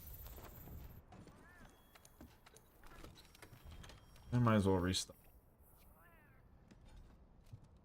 Ah, yeah, but you guys saw that, right? Like, what was I supposed to do? I didn't want to just sit there and wait for him to charge at me. I wanted to actually go over there and take him down, but... Son of a gun. He wants to ruin my perfect highlight. That's what he wants to do. He wants to ruin my perfect highlight. Okay.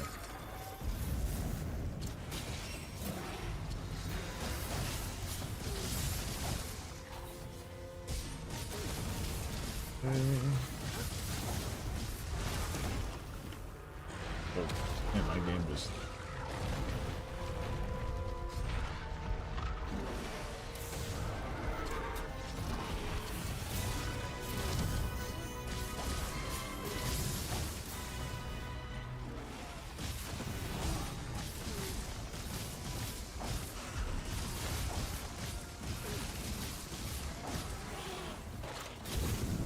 Oof.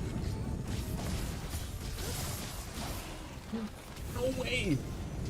What? Come on, what are you doing? Oh god.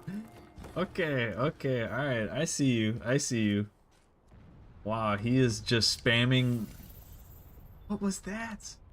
Because I did the perfect, like, you're supposed to do that, but then he did it again. Like, he's not supposed to do it twice in a row. Oh man, I'm double fortified now, but I really need to break that head because that BS is gonna keep happening if it. Oh my gosh, that's so lame. I'm gonna watch the replay on that, but that was so lame. Dude, okay. Calm yourself.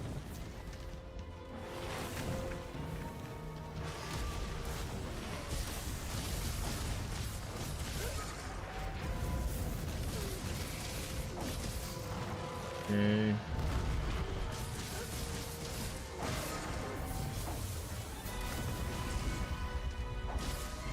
No! Oh my gosh, dude, I actually got lucky there.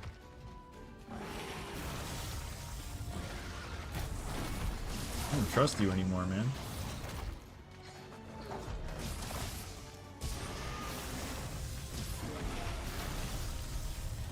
Man, I'm shell shocked now. He just kept doing like the perfect moves to try and screw me up.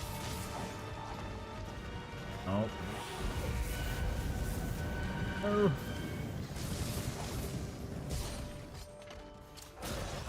Okay. Got him. Got him. Got him.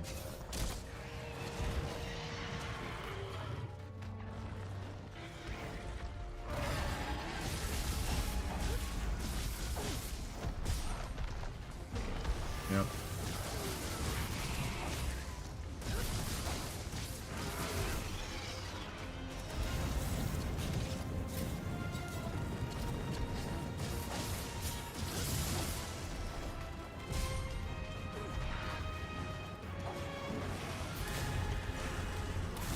I gotta focus.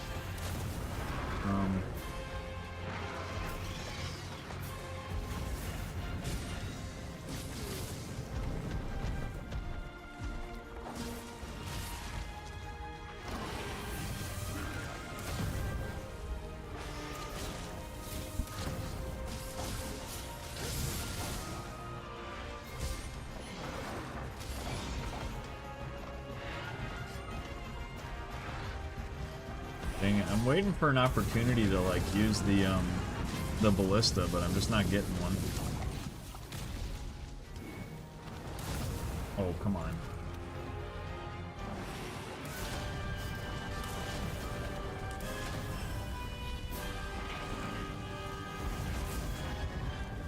Okay.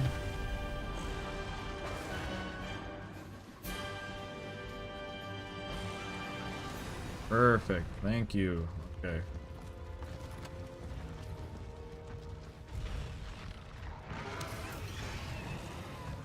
Come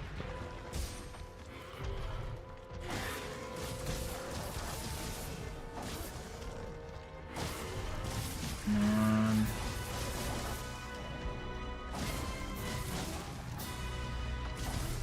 Perfect.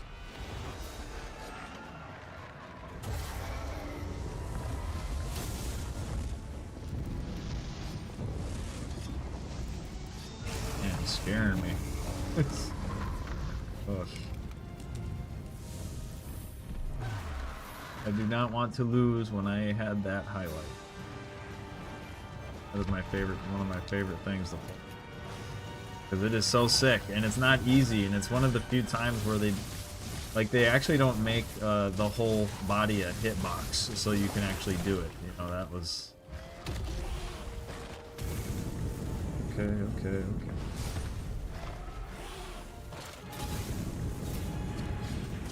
Dude, don't do it again.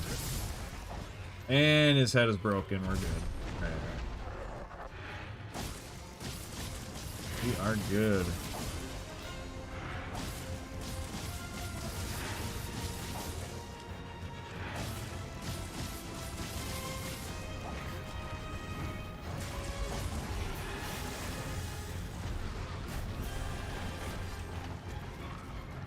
Could be good.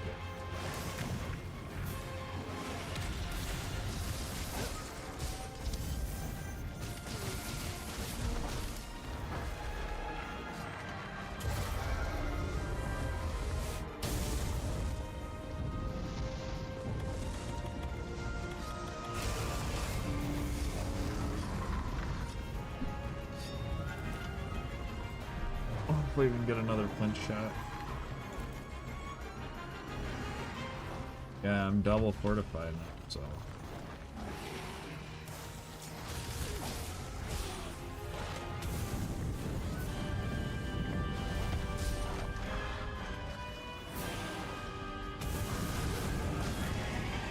Dang, okay.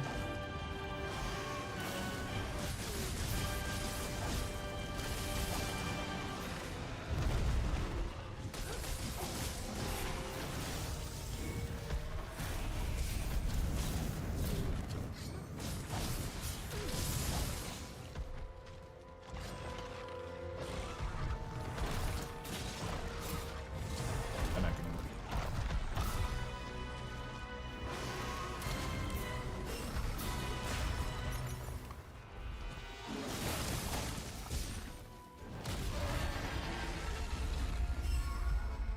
I actually did have a really small window to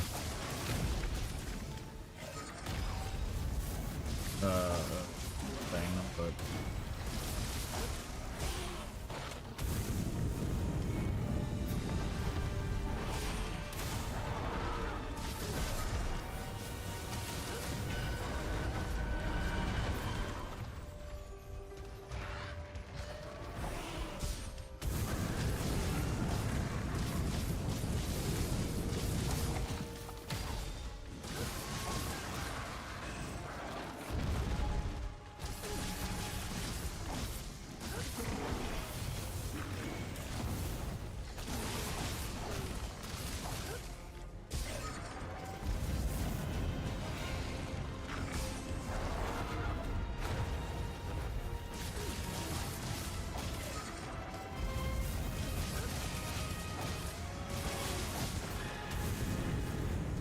ooh, oh my gosh, I got freaking scared.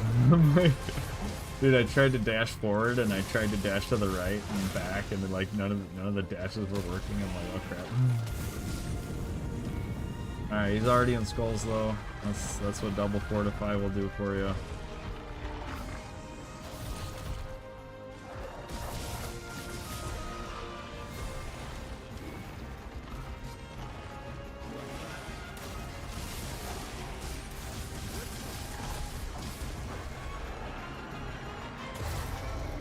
Alright, we're gonna try and get coalescence this time.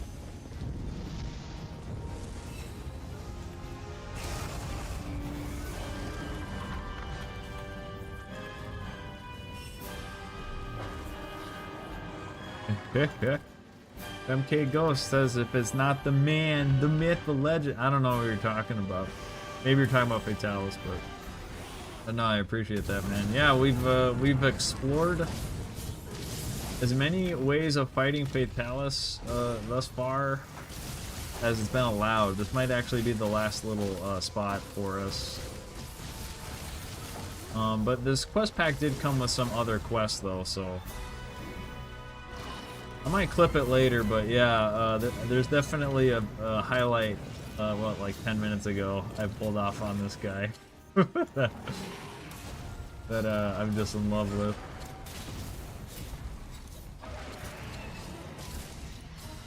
Oh, I guess he died. Woo!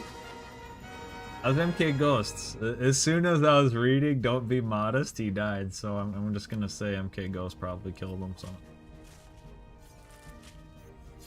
Oh. He's like, oh, he's a legend? Shit. I don't want to fight him anymore. But yeah, man. Yeah, it's good to see you. It's been a while. I'm trying to get back into live streaming. You guys can't see it, but I got a little whiteboard over there, and there's like a list of videos that I can make and live streams I can do. But yeah, you might have missed most of this one.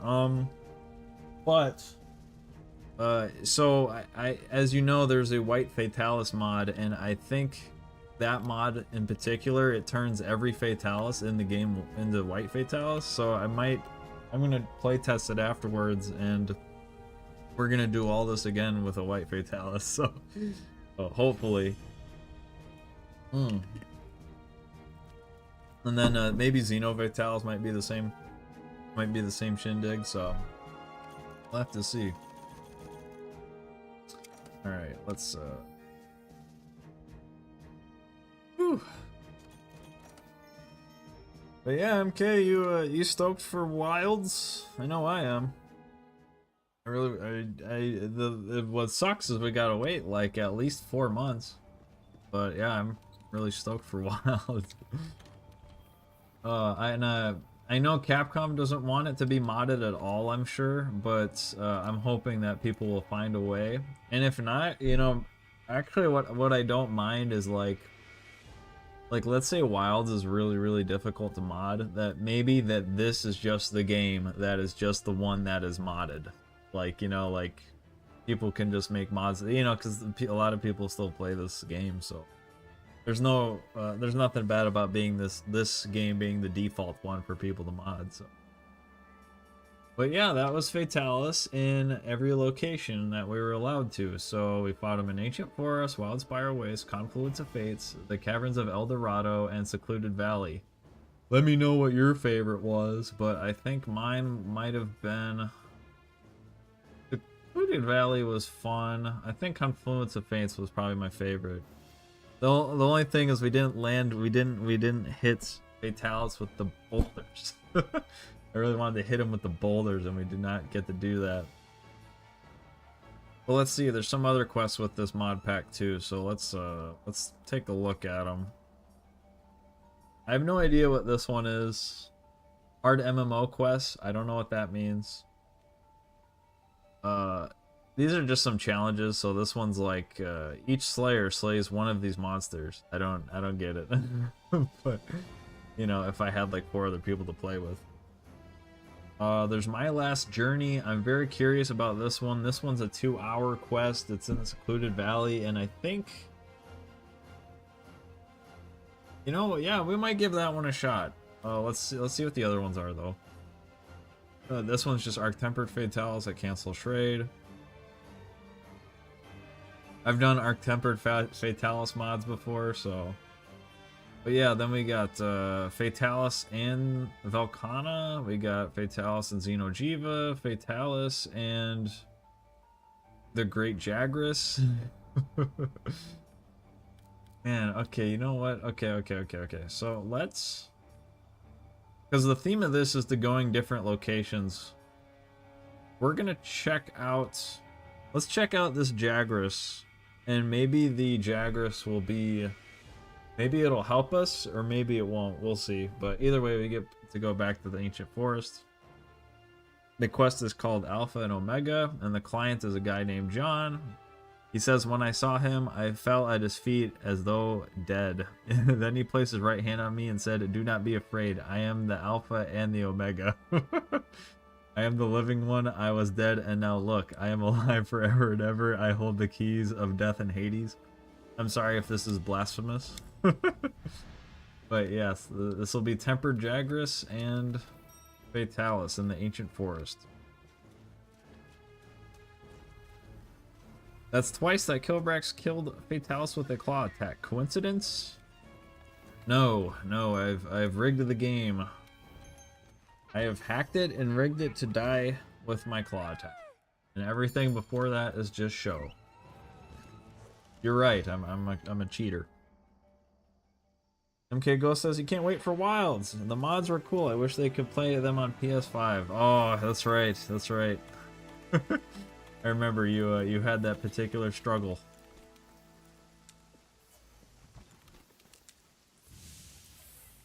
Yes, maybe one day. I don't know, but I think ideally I think like the Resurgence mods would be perfect for. Huh. Okay. Alright, this is fascinating. Alright, so the first thing that we're all noticing is that Fatalis is not here. Fatalis was always in this area for the other Ancient Forest fights, and at the moment he is not here at all. So that's interesting. And then this is a rainy, like, midday environment versus what we had last time, which was a nighttime environment, so... Okay, there's Jagras. Oh, do I have to kill Jagras first? I don't know, I was hoping it would be kind of like a dual quest. I was hoping they would both be here. So we're gonna fight and we're gonna see what's up. We're gonna fight and see what, if anything of note, happens.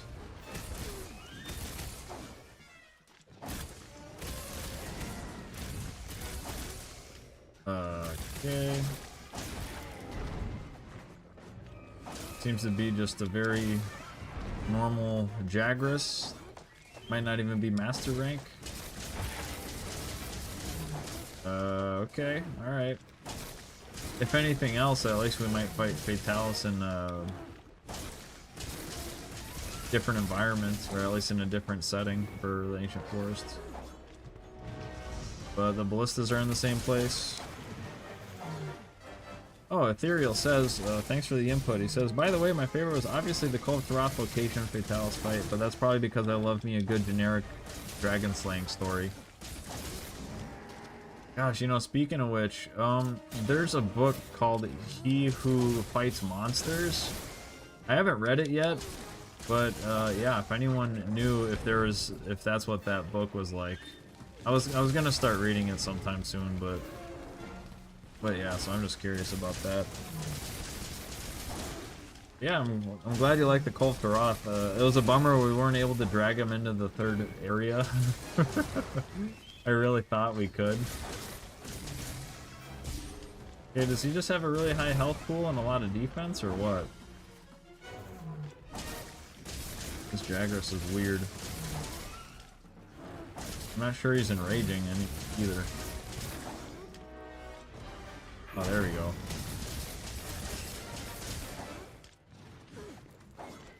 Okay, he's not in skulls, but we keep knocking him down. Alright, we're just gonna play along with this quest. We're gonna see where it takes us. But yeah, it was a Cult of Taroth area. It was really good. Oh my god, there's the gate! Dude, what the heck? We didn't see it. That's where the gate was. Oh my gosh, that's so funny. You guys remember I was trying to run back to camp when he was doing his Nova? I'm like, oh, I better run back to camp.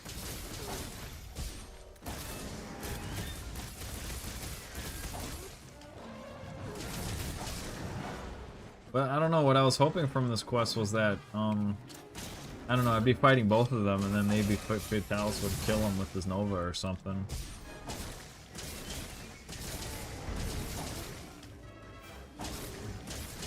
This could always be a joke quest too, like maybe there is no Fatalis, maybe just a great Jagras with a lot of health.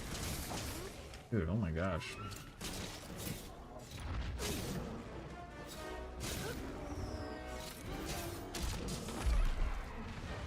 But that's how some joke quests are, like they're just kind of ridiculous. You never know what you're gonna get.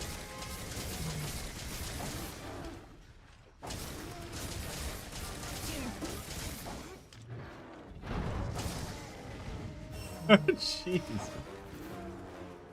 Are you not dead, man?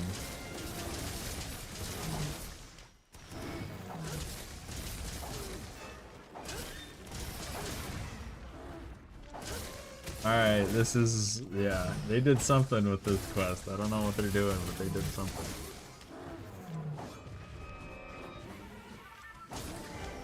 Oh my gosh.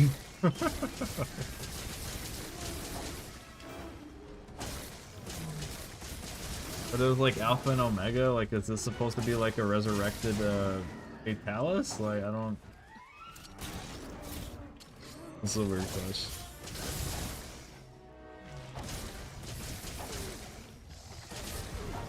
But yeah, I mean, the cult setting had that fire geyser, which was fun. That was the only thing I didn't like, is they took out the boulders. They took out the rocks that you can drop on top of them. That's such a bummer. Oh my god, okay.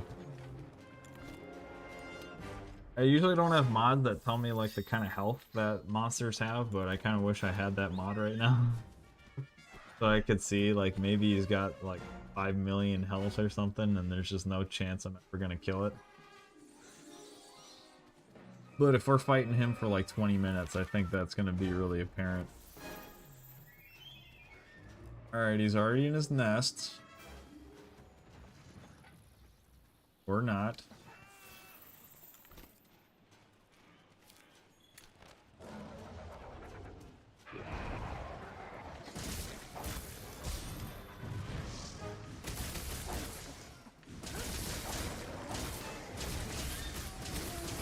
Gosh.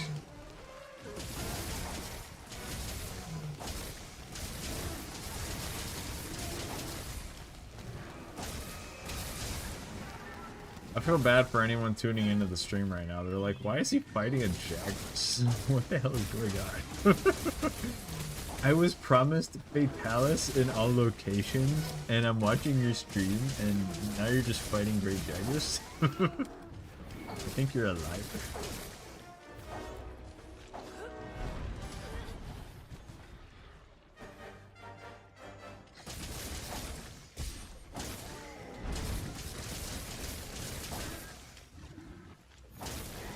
Oh my gosh, dude, he's not dying. Oh, he's dead. Okay, okay. Cool. Fun.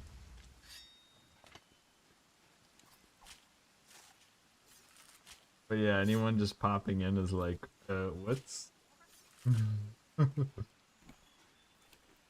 I was... Oh, wait. Okay, so if it... I'd have to watch the replay on that, but, like, did Fatalis show up right when I killed him? Or, you know, maybe I wasn't supposed to kill him that fast? Maybe he was supposed to go back to his lair? I don't know. Maybe he's supposed to be back out here. It is late, but I never heard of the book He Who Hunts Monsters before, but from the sounds of it, I must get my hands on it. Yeah, so there's this lady I work with. Oh my gosh, freaking fire cone. That was a well timed.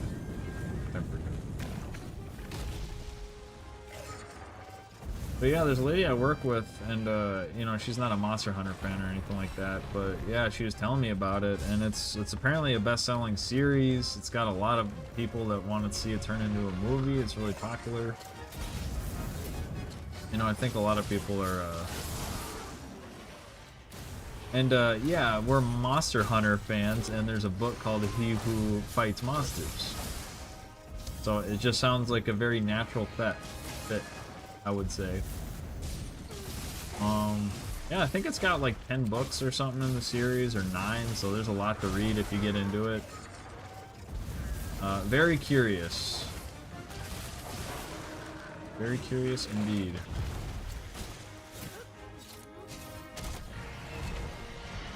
Alright, so this kind of looks like we just fought a Fatalis, and then we fought a Jagras, and then we fought a Fatalis, so...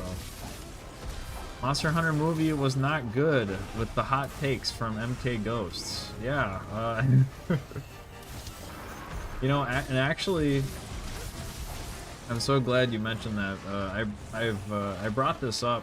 Yes, we do need a redo. Had a bit of an epiphany the other day, but I am an aspiring writer. For some of you that might know that, I do aspire to write in general. Yeah, and then I was up at like 3 in the morning one day. I woke up super early, and I just said like, oh, I'm supposed to write the Monster Hunter movie. So I'm working on it now. But yeah, I was like, you know, I was just up late at night, and I don't know why, and I was just thinking like Monster Hunter movie, and I'm like, okay, the script was trash. I could do it better. And then I said, oh shit, why don't I write a movie? You know, I'm trying to write stuff all the time anyway, so I might as well try and write a movie about the game that I love, you know? And I would know the source material, and I would know like all kinds of stuff about it already, and I already have a passion for it, and I already know how to write, so yeah, I'm actually kind of working on it right now. And if I finish the script and it's really good, I don't know exactly how I would get it, you know, to the hands of people that could actually turn it into something, but I was running away because I thought he was gonna... I still think he's gonna Nova, so we're just gonna prepare, and we're gonna run over here. We're gonna grab the ballista, and we're gonna run over here. Yeah. Okay. Dude, you see that? He just wiped out that Aptonoth, dude. He just shot him dead, point blank. I wish you luck. Need more writers in Hollywood. Fresh ideas. Yeah, precisely. I mean, it was obvious from anyone watching the movie that, like, the people that made the movie aren't necessarily Monster Hunter fans, and they don't really know what they're doing. You know, and it was very much, you know, because, I mean, yeah, it was written and made by the people that made the Resident Evil movies. For whatever reason, Capcom really trusts these people, and they really should not. Because clearly they don't really make great movies. But it's one thing to, like, make a really bad, like, 6th sequel to Resident Evil, because you've kind of established at that point the kind of people that like watching those Resident Evil movies.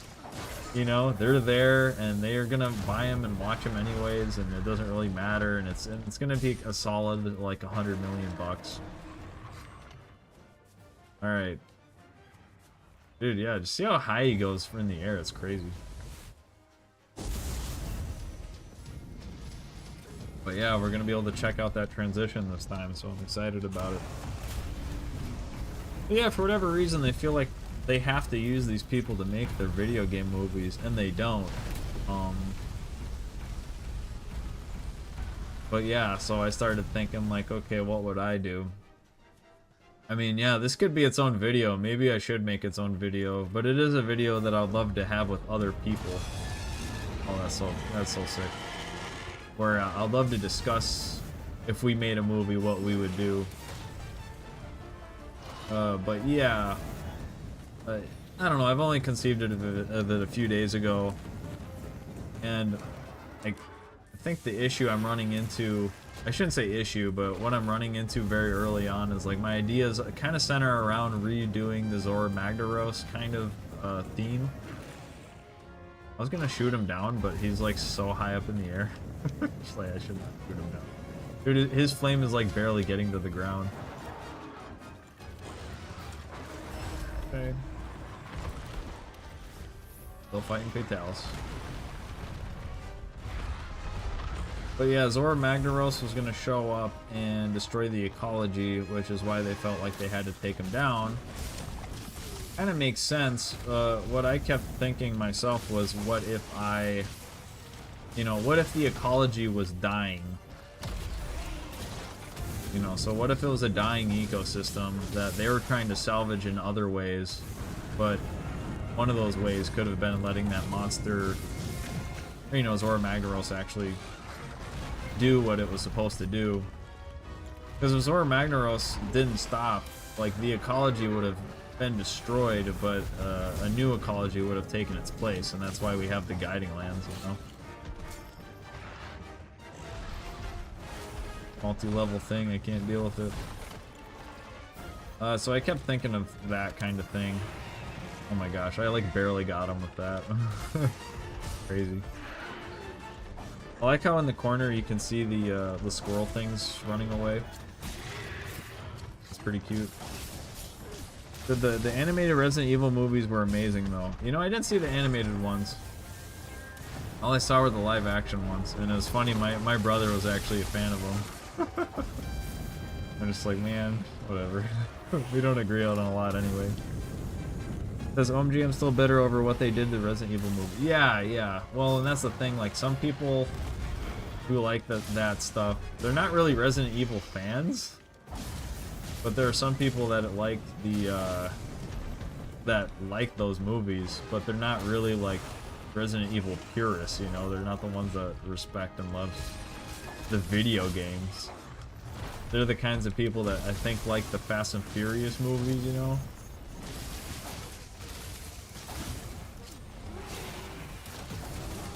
Oh god. I'll be in trouble, I can't edge.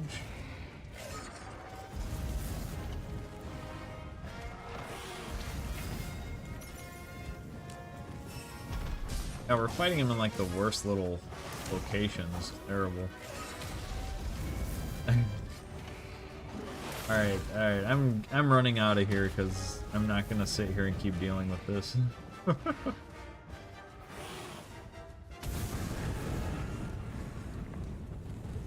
Alright, the multi-layer is helping us again.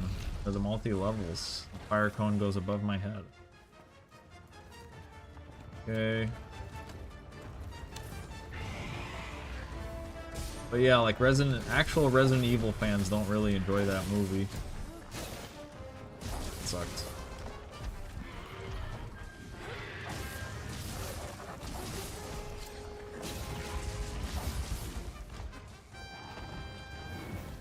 Fly.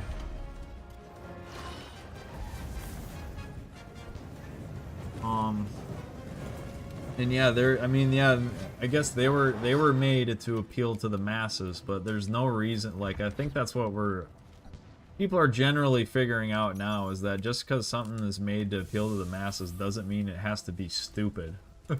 And the masses are actually getting a little bit more selective and not picking, like, stupid movies to go see. So you can have a fun action movie that's also smart, too. It doesn't have to be dumb. Now, I think they're starting to figure that out. You know, in general, the system in Hollywood has been such that, like, they don't really hire on merit in general a lot of times anyhow. And in Anatomy of the Story, which is a book I read about writing in Hollywood in specific, he mentions how over time the producers are, you know, the executives at movie production studios, they don't really respect writers, and they kind of think that anyone can do it, or all they do is, you know, write words on a page, and you know, so they don't really respect the profession, and then they end up like, well, this guy's more expensive and it says it's going to take more time, we're just going to pick this other guy who's less expensive and takes less time. And it's like, you know, and that's kind of fine, maybe, if you're having a movie that has a budget of like 50 million, or not 50 million, but like 50,000, like a small indie movie, it's like whatever. But, you know, it's kind of like with Concord, when you hand hundreds of millions of dollars into the hands of people, and but you had a selection process that was very indiscriminatory, or it wasn't based on the correct things, like. And then you have this massive catastrophe of a failure like Concord, you know. But you thought, well, I mean, any game developer can make a good game, so we're just going to hand it over to people that prioritize diversity and inclusion and whatever else, representation, so all the character designs have this representative model that's unappealing, and you know, but that's never what people wanted. MK Ghost says plot holes, bad effects, bad acting, etc. Yeah, exactly. Well, that's the thing too. Like Resident Evil has that Mila lady, and she's the director's wife. And so to me, it seems like kind of an obvious a conflict of values. And Mila, she doesn't seem like a terrible actress, but it's also like if the movies aren't good and the acting's not good, you know, I'm not sure if the director is, you know, picking the best actor. I don't think they are. I think she's like, hey, this is my wife, we can both make a crap load of money. Serial says preach. Oh yeah. Yeah, I can preach on my soapbox all day. But yeah, for whatever reason, it seems like Capcom seems to have an American division that's, you know, because you have the Japanese audience that wants Monster Hunter games a certain way. Oh gosh, am I gonna make this? Oh, I don't think I'm gonna make it. Yeah, he's away. Oh, hi to Lily. But yeah, they clearly have the Japanese, you know, studios that make it, and then they have these localization people that like, oh, you know, we need to get rid of men and women in the game. You know, it needs to be Type A and Type B. You know, and it's like, I highly doubt it was Ryuzo Tsujimoto's idea to do that. But there's got to be some localization person in, you know, a Capcom studio that's saying like, oh yeah, no, yeah, well, that's, you know, if you really want your game to appeal more to the Western audience, you got to get rid of men and women. You know, it's got to be Type A's and Type B's, and that's why we had that with Rise. We had Type A, Type B, I think, or it might have been Type 1, Type 2. But yeah, and then people are pointing that out in the, you know, in all the trailers and stuff, how it's all like obviously not white men. And a part of me is kind of sympathetic because I kind of actually understand that, like, as far as white characters in video games go, like, we're all mostly gonna be using those characters. But when you actually pay attention to the character models themselves, like, if you compare the old options to black characters in Monster Hunter versus the ones that you've seen in the trailer, they've actually put a lot of work into making the black ones a lot better. Like, the hairstyles match a lot better. And so in a way I kind of get it, because it's something they've clearly worked on and took feedback on and actually improved on. And also that, you know, I'm never gonna make a black dude as my character probably, so I'm never gonna get a chance to see it. Damn, I died. But anyway, I really veered off course. I was trying to talk about my Monster Hunter movie. Ended up talking about something else, but yeah, it's that there's fundamental disconnect that these people that are making things and producing things, they're going to college where they're not learning in the world that when you make products, that the first and foremost is that you cater to the audience, you cater to the consumer. And it's actually the opposite of what they're learning. Ludwig von Mises, or the Mises Institute, economics, that they would tell you is that corporations, unless the government's involved, they are slaves to the consumer. Ugh. They are slaves of the consumer. They have to do what we want them to do. Like, their success depends on us buying their product, and if we don't buy their product, you know, they're not going to be successful. And in modern days, that's been mixed. Oh my gosh, I'm gonna die. I'm gonna die. Oh my gosh, I didn't die. Modern days, that's confused because there's a lot of well, I should say leftist style politics in the schools, and all they learn are that corporations are evil. And that's, you know, obviously partially true. I'm not gonna sit here and defend all corporations, but they're missing this element of, you know, when you get out of college, you're gonna be, you know, helping make products for the marketplace. And so with that mindset, you have to keep in mind what they want, what their values are, what they like and don't like, what they want to see. And it seems like, yeah, obviously they're getting out of college and they're shocked. Like with Concord, they're shocked that you didn't buy our product, even though we gave you we didn't give you anything you could have ever have wanted. Like, none of these character models are designed in a way in which any person finds them appealing in the slightest. You know, and then they're shocked that their $200 million project doesn't work. And they're just like, oh, we can't believe it. And then worse, they learn in college that apparently they can just impose their values onto people. Like, we're going to make products and it's going to be counterthetical to what they want to see, to their ideals or whatever, and they're still gonna buy it, and it's not true. It's not true at all. I'm gonna try and land this horrible move. Oh my god, it worked. And it actually flinched him. Wait. It didn't tenderize his head? Oh my god, how worthless is that? I went through the trouble of landing that worthless clutch claw attack move, and it still didn't flinch his head. That's terrible. But yeah, so they get out of college and they're not, you know, they have every wrong idea about how to do everything and make everything, basically.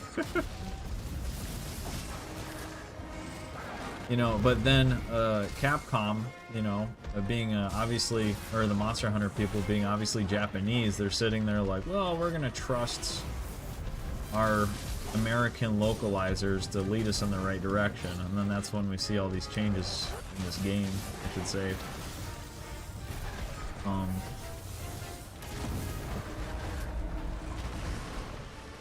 Okay, I wanted the wall bang,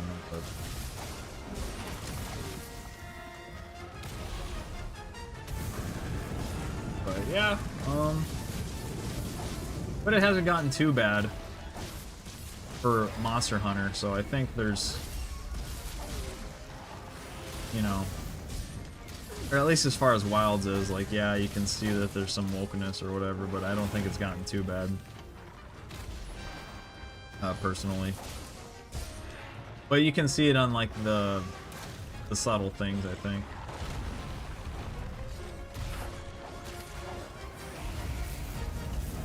Okay, we're gonna tenderize the body.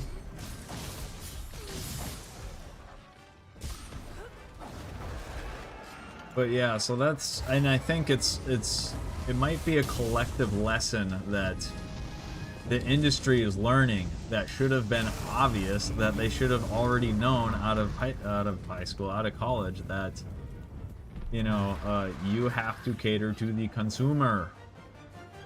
You know, this is so obvious, and if you slap them in the face with what you want, but not what they want, they're not going to buy your product, and you're going to fail. You know, and you know, they didn't learn this in college, and college didn't warn them, apparently. Like, what? How else do you explain it? Like, I don't know for sure that colleges are teaching them that, but how do you else do you explain it? You know, they get into the industry, they get their degree, and then they get a huge budget to make a game, and they do all this stuff, and it's a catastrophic failure. And you can see why it would be, because you know, the character designs are so horrible. But anyway, Fatalis is dead. He's tired of listening to my ranting. Fatalis is like, oh, kill me, shut up, yes. I don't want to hear any more of this. I'm just gonna go to take a nap. I'm gonna go to bed. Stop talking.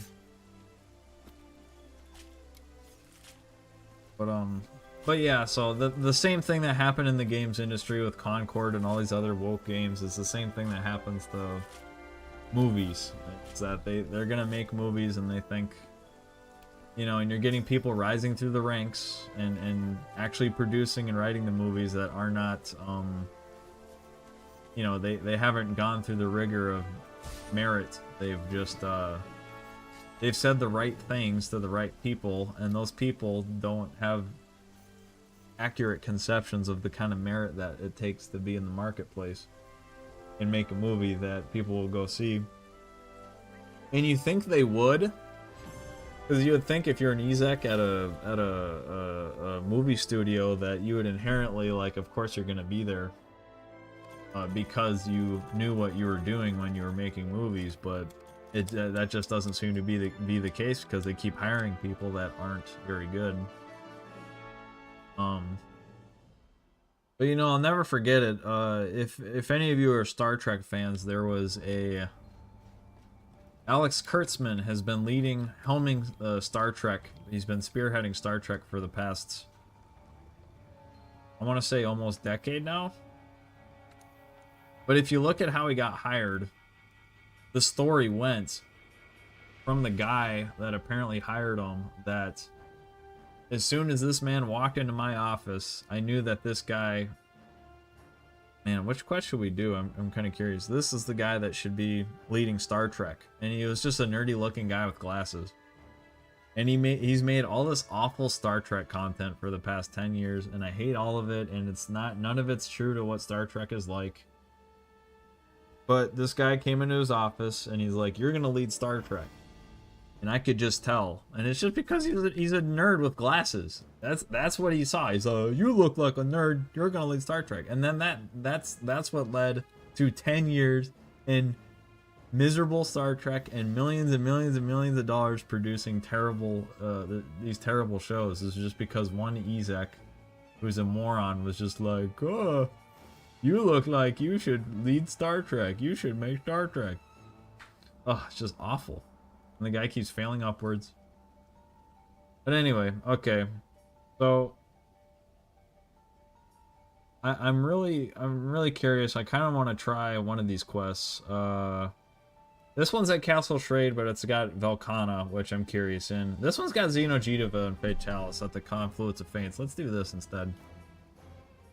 And then, if I'm up to it, we can do this one. And I don't know if we'll finish it today. This one looks like one... Maybe we'll do this some other time, or finish it some other time. But this is 120 minutes. It's 5 Arc-Tempered monsters. I don't know, but let's just stick with let's do Xeno'jiiva and Fatalis in the Confluence of Fates. But anyhow, yeah, I was trying to talk about my movie idea. And I'm not saying it's any good, so if you guys grill it, that's totally fine. I am prepared. It's not finished, but I had something like kind of the plot was Zora Magdaros, but the conflict and the climax of the movie centers around the hunter deciding that it would be better if the monster came in and blew up the ecology to revive the land versus the guild and the admiral or whoever who says, no, we have to fight the monster and send it away and we can try and fix it ourselves. That's what I had early so far. Alright, Ghost says, LMAO, I can't comment on that, never got into Star Trek. That's totally fine. And you know, between the crossovers of genres and fan, I don't see lots of fans of Star Trek, also fans of Monster Hunter, so that's okay. I would not predict a lot of crossover between those two. Alrighty. But yeah, I want to ask you guys to keep commenting, but I am curious what you guys think of the Void. I ended up getting a Void. You know, I don't know. I kind of wanted it for a while, and I just said, oh, screw it, I got the money. So I went ahead and bought a Void for me to play my games in. Alright, so we got Xeno'jiiva. Now, I want to fight both of them at the same time. You know, if this is gonna be Xeno'jiiva and then Fatalis, I might just hop over to that last journey quest. But if this is gonna be both at the same time, I might stick here. So we'll see. But yeah, personally, I was trying to think of what would be a philosophically rich idea and also, you know, something that would be like an interesting conflict for Monster Hunter, because Monster Hunter has a lot of things to do with ecology, or those kinds of themes. And I guess the main problem is that Zora Magdaros, I mean, that is Zora Magdaros. He's coming here to wipe out the ecology and create a new land, basically. And they stop him.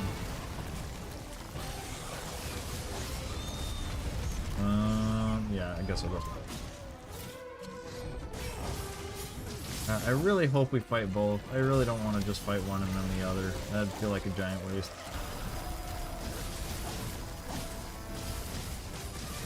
Oh, Ethereal says, "Hear me out, Kilbrax." Oh yeah, you know I can read him fight, so let's.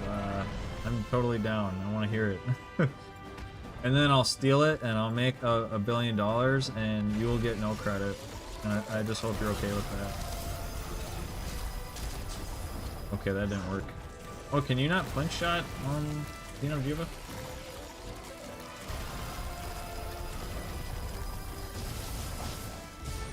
Oh, but this is why I kind of wanted to make it its own video so people could talk about it in the comments or a live stream. But that's okay. Maybe I'll still make that video. But I really want it to be like a podcast discussion with some friends. So I got one Monster Hunter friend, and then I got one of my best friends. Ethereal says, "Fine by me." Okay, if somehow I do use your idea, you'll definitely get credit. Don't worry. I'll message you or something. I'll be like, dude, we're making the movie, dude. I have no interest in, like, I do not need to hog, like, the entire writing credit. You know? Like, if I create it with 6 other people, as long as my name is on something, and I can look back and say, like, I did that and got recognition for that, I'm not going to be super selfish about it. Though there are some people that will tell you that's how you move up in Hollywood, is that you have to, you know, steal every idea and claim sole credit for all of them. I got Dragonblight.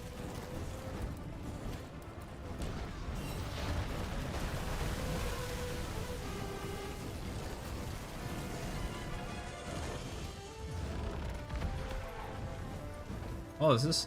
Oh yeah, this is Arc Tempered Xeno. Okay, that makes sense. I was wondering why he was doing that move. Yeah, Arc Tempered. Is Zeno the best arc-tempered? He might be. I feel like he might be the best arc-tempered because he actually has like new moves and shit. Whereas the other ones are just like extra hard. Extra difficult. Man, Ethereal, he's got an idea. You might be too busy typing it out right now. So I'm just curious. Oh man.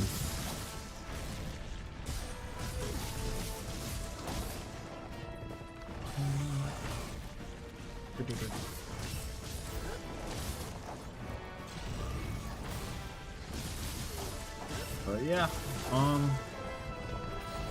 that's what I have so far. It's, and then, you know, because I write in reverse, so, or, you know, I think most writers should write in reverse, so the ending I had was them moving. You know, yeah, Monster Hunter, they never, like, seem to move. Or, you know, they're always about protecting a land, and then they successfully defend it, and they never, like, move. So I'm trying to... I think it would be a good and interesting ending, I think. Because I think that's one of the humans' places in ecology, because, like, there's a lot of themes about, like, what our place in nature is, and I think that's one of the advantages that we have that other monsters don't, or other creatures don't, is that we can relocate. You know, if I wanted to live in South Africa or Australia, there's, like, ways for me to do that kind of thing. And maybe not trying to revive a land and keep it the way you like it, just because that's the way you like it. That might not always be the best move. That for sure is the best move 100% sometimes. I'm not, you know, being some super hardcore environmentalist that's like, oh, you know, we should just wipe... Humans are a virus and it should just be green trees everywhere. You know, and that's actually some of the crazy things about some environmentalists is that they not only they want to get rid of humans, they want to get rid of all wildlife too. But that's a whole different thing. But okay, when you're talking about Monster Hunter, you are starting to talk about all kinds of nature themes and ecological themes, and then of course in our modern contemporary discourse we have lots of people saying all kinds of stuff. Oh, that's gonna hit me. Oh, it didn't. Haha. You know, and then on one end of the spectrum, that's the case where vegans, you know, or at least some vegans will, they you know, they want to get rid of all wildlife because they look at things as, like, their equation for how we live is like they want to get rid of wildlife because they're suffering and they suffer. And if they didn't exist, they wouldn't suffer. And I think that's one end of the spectrum. And if you're gonna make a movie that deals with those kinds of ideas, maybe not in a super specific way. I don't know. I don't know. I think that's just what I would do if I were making a movie. It's just I would start tackling those kinds of themes. And then the kinds of things that we have nowadays where people actually argue for the eradication of humans or the depopulation. And it's not just of humans, like they want to depopulate cows and all other kinds of animals. You know? But yeah, so with Monster Hunter, it's a lot about nature, and that's a very rich subject, especially with today's discourse that's a lot more, volatile. You have the, you know, the right that's very, I mean, there's definitely pro-environmentalist right, but there's a lot of people on the right that do not prioritize the environment the way that the left does, and then the left, you know, there's a lot of people on the extreme end of that. You know, and then you're, of course you're trying to make a every character embodies a philosophy. Alright, so I think I'm going to quit this quest because it looks like it's just Xeno and then Fatalis. And we're going to check out that other quest and see how far we can get. Maybe it's not even doable in 120. Okay, Therial says, after Zor Magnaros revives the land with his decomposing body, the guild becomes informed that there's an underground dragon laboratory used long ago by the Wyverians to house the equal dragon weapon. Okay. Oh, wow. Okay, so would that be the guiding lands? The guild okay, after Zor Magnaros revives. So did he revive our land, or did he become the guiding lands? Or is this a different land? Is this a separate, like, is this a different Zor Magdaros reviving a different land? And then, of course, you're referencing the Equal Dragon weapon, which is contentious lore among the fan base. Which I think, of course, if you can find a way to weave that into a good story, then do it. And if not, that's okay. And somehow the bioenergy from the death of Zora and magically reanimated Equal Dragon weapon, and as a result the EDW attempts to drag its diseased body out and into the world.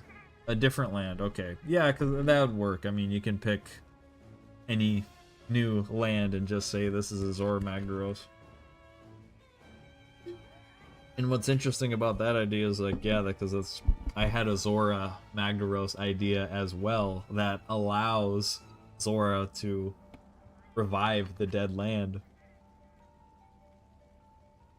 Oh man, I'd have to chew on that. Oh, give me like 30 seconds. Somehow the bioenergy from the death magically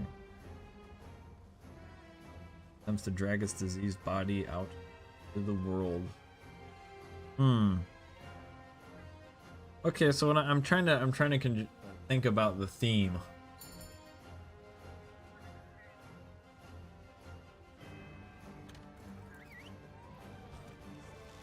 Yeah, maybe you could spell that out for me. What do you think the kind of theme would be for that, or what kind of philosophical message? Because that sounds like a great plot. But I guess in the midst of a 5-dragon hunt, I'm struggling to think of what the the message might be, or the philosophy of the movie. All right, time is of the essence, so I better start eating my stuff, start kicking. But no, I mean, it sounds like a really cool plot. You know, you would love to see the first act, and then Zor Magdaros gets there, and then the second act where, you know, he revives and you start to identify what's going on. Can I can't. I can. Okay. I think I can land it. Or not. Ooh. Come on. Alright, third time. Stop roaring. Gotcha. Dude, is there gonna be no music in this whole quest? Oh, that'd suck.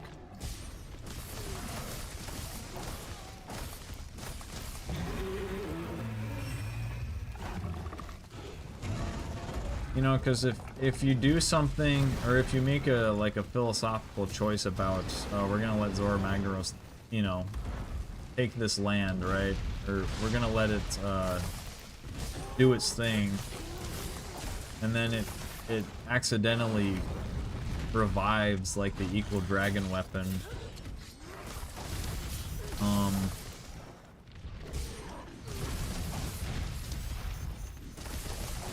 I mean, you could try and draw a theme amongst, like, having the combination of nature and man being potentially dangerous, you know, or something like that.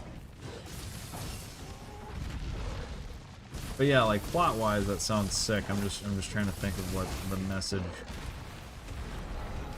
Because at least when I write, that's kind of the key. Is like, what's your theme? You know, what is it you're trying to say? And then every character and every action kind of revolves around that theme and that philosophy.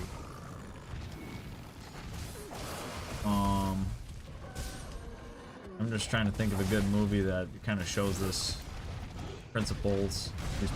I mean, obviously, Atlas Shrugged, of course, was a book that's written this way.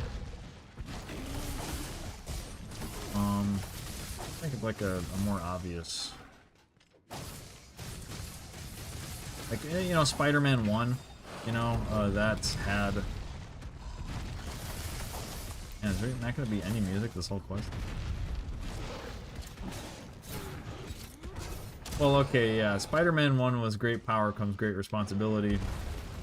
Everything Peter Parker does kind of revolves around the price he has to pay for that power. Because that's his responsibility. And then, of course, you know, you have that theme, so you need a villain that revolves around that theme. And then that's where you have Green Goblin, who does not ascribe to that at all. You know, he wants him and Peter Parker, Peter Party. Oh, we should just have fun. We should just murder people. You know, it's not like the most succinct or the greatest idea as far as a motivation for a villain. But the theme is with great power comes great responsibility. And then his villain is a guy who is antithetical to that. He has great power and he does not believe in using it responsibly. He believes in using it selfishly, actually. You know, whereas Peter Parker, when he's Spider-Man, that's restrictive. That his responsibilities as Spider-Man come to the expense, or at the expense of what he would rather be doing. And then, of course, Green Goblin is the exact opposite. It's because he's the Green Goblin, he is allowed to do whatever he wants. You know, he gets kicked out of his own company, and because he's the Green Goblin, he gets to kill the board of directors like he wanted to. And because he's the Green Goblin, he gets his revenge. It's his powers are immensely gratifying to him in his personal and professional life. They help him in every way. They help him sell his contract to the military. You know. So with great power comes great responsibility. You have Peter Parker, who is punished with his powers. His powers keep him from living the life he wants. And with Green Goblin, he gets everything he wants because of his powers. So that's all I mean. I'm just trying to draw an example of like what, you know, because as soon as you have a theme, you can start crafting characters that revolve around that theme. And, you know, while I'm fighting this thing, I'm not sure I'm doing wonderful at trying to figure out what the theme is. Though the plot sounds sick as hell. I mean, that sounds like a movie I'd want to see. You know, and it doesn't mean there isn't a theme to be found. It's just, I just can't think. Alright, this physiological message? I think it means psychological, that's okay. Here would be very simple. Humans should not mess with nature. The Equal Dragon weapon is a prime example of humans playing as God and reshaping the land. Okay, so there was a group of people a long time ago that tried to create an Equal Dragon weapon. Not the people there, but people a long time ago. And then the fact that Zora gets through...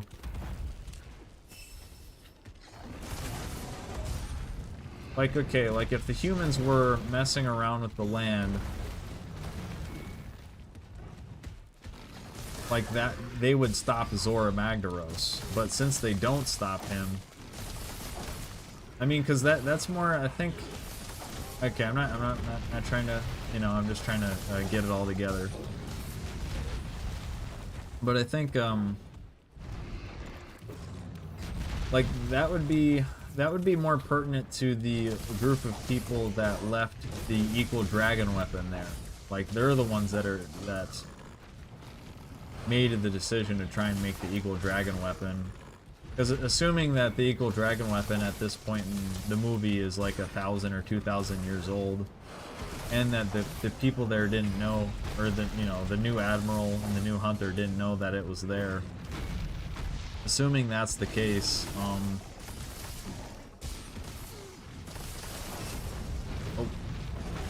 oh dude, oh, the ground vibrated, it kept me from moving again.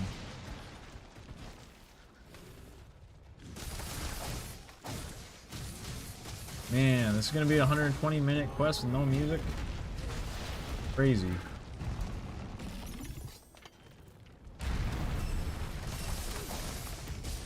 But yeah, it just seems like the group that left the Equal Dragon weapon there, it's more their fault.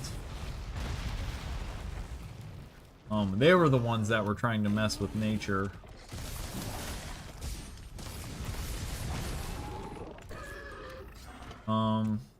I don't know, but maybe, I mean, maybe you could have one of them that's trying to make the Equal Dragon weapon come back, and they're trying to use it for their own purposes, perhaps. Maybe. Alright, you typed a lot. As a result, the humans are forced to fight the mistakes of the past. Okay, aka the Forbidden Act. Despite allowing Zora Magdaros to pass away peacefully without humans manipulating Mother Nature, correct. The Equal Dragon weapon would serve as an example of what would happen if one manipulated nature, but regardless, they would have to find some way to stop it. Yeah, I also had no idea that I was actually, like, good at the game while reading chat until just that moment. Like, I was reading that intently while dodging his roars and shit. I didn't know I was capable of that. I'm just sitting there reading, like, dodging his attacks. Or, not all of them, obviously, but a couple of them. Dang, man, I don't know about this quest. If I'm not gonna fight any of them at the same time, I don't know. I mean, this is just gonna take a long-ass time. I mean, first of all, I should die, like, immediately, because with how much health they have, it's gonna take forever. Oh, come on.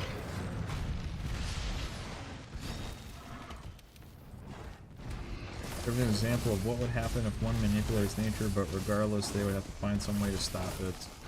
Right, okay. Yeah, that's an example. Okay.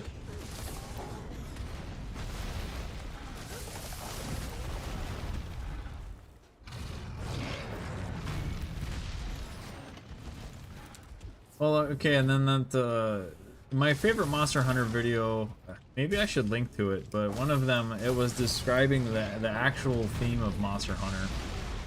And, we didn't know...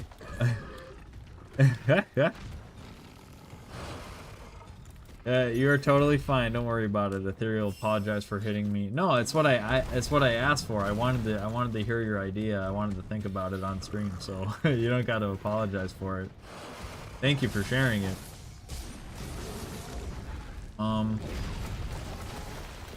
It is immortalized.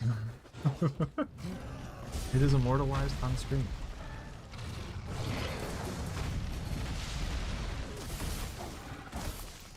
But that is very unlike this Ruiner Nergigante. He will not be immortalized. He will be dead. He will be deadalized.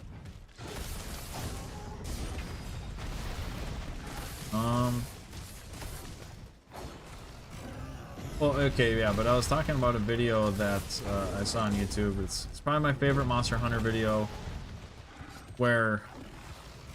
Man, I'm already forgetting it, but he says that the theme of the first of World... Oh, are you kidding me? I was not able to cloud talk that? That's crazy.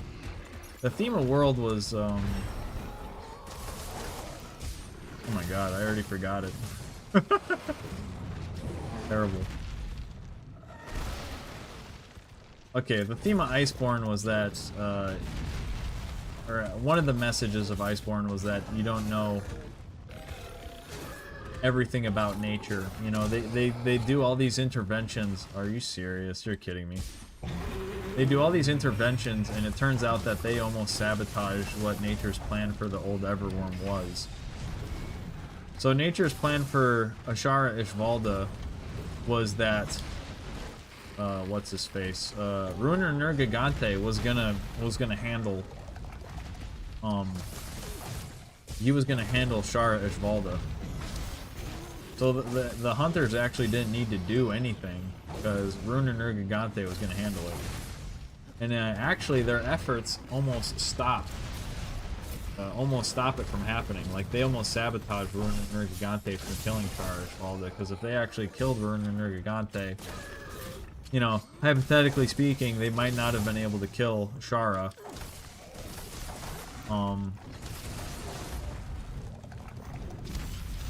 You know, so, you know, at the end of the game, they don't feel as victorious because they realize that all the effort they went through was almost counterthetical to their goal. You know, shit like that is really interesting.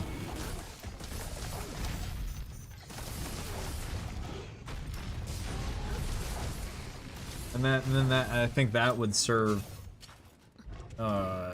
you know, the theme that you're talking about, where you're not supposed to mess with nature. That serves that theme really well, because the whole game, yeah, you're trying to find the old Everworm and kill it, and it turns out that you didn't need to do that at all. That Ruin and Nergigante was going to kill it. So the theme of not messing too much with nature is really, yeah. Like, that theme was Iceborne's message. And I'm not saying you can't do that. I'm not saying it has to be a new theme. And I actually think with nature in particular, there might not be too many different themes to pick from. So that's totally great. Dude, how is this guy still not dead? Oh my gosh. At this rate, it's going to take forever to get to Fatalis. He's not even in Skulls yet. But you know, I should have been concerned because when we were doing quests earlier, like that Great Jagras, that thing had a bajillion health too. Oh, now we're not even fighting Fatalis, man. Ay caramba.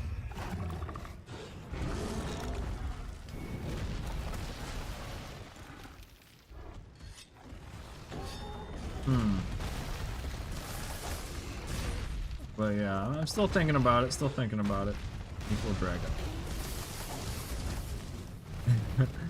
Yeah, I mean, I could definitely put it on my ideas board. Like, I got a couple ideas.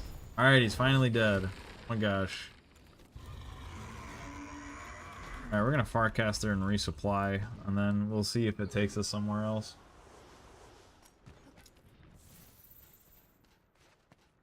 What's the next one? Alright, Ishvaldo. We were just talking about him. Awesome. But yeah,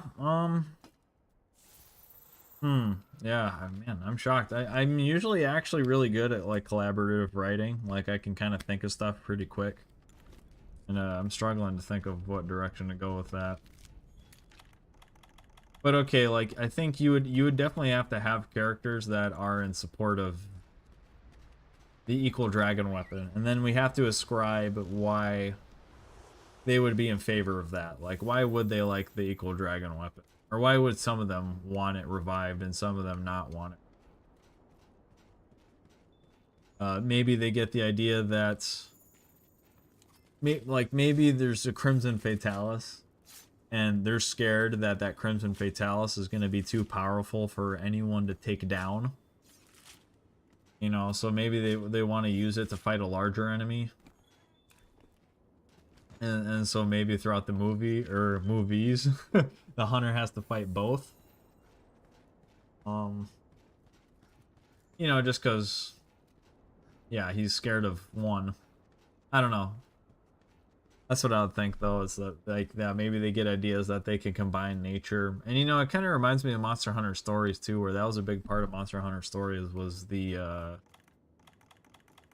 Dr. Menelger, I think is his name. And he puts technology and robotic stuff on monsters, and then he's able to control those monsters because of it. And so, in a way, that's kind of the same thing, but of course, if the monster's too strong, he tries to control them and they break free. You know, of course that would happen. Whoa! Okay, he just popped up. Oh, now we got music? What the heck? I was about to quit, but if we got music, maybe I can keep going. Gosh, this is probably gonna be the longest quest I've ever done on here. Oh, he's just immediately breaking. Gotcha. Can I fit in dash juice? Good Mucano. Good Mucano. Got the Safi Jiva theme for the next next hour.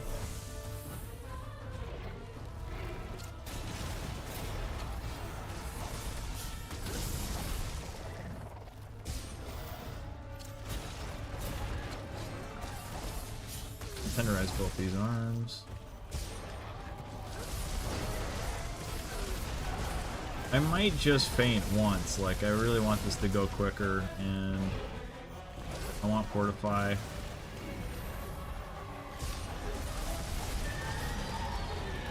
But yeah, I don't know, what do you think of something like that where, you know, maybe there's a greater threat and they're concerned about that greater threat.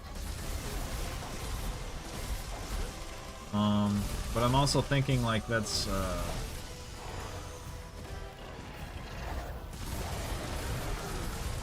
okay, there's a greater threat.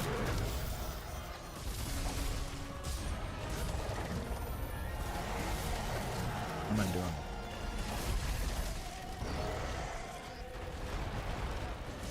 Oh wow, I fit in between. Even if the methods they use are heavily upsetting.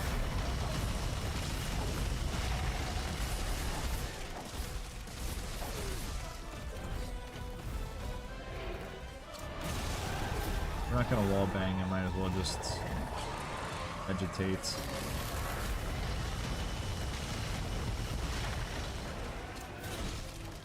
Maybe?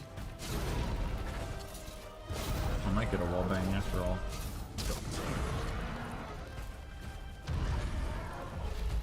Didn't do any damage. Okay.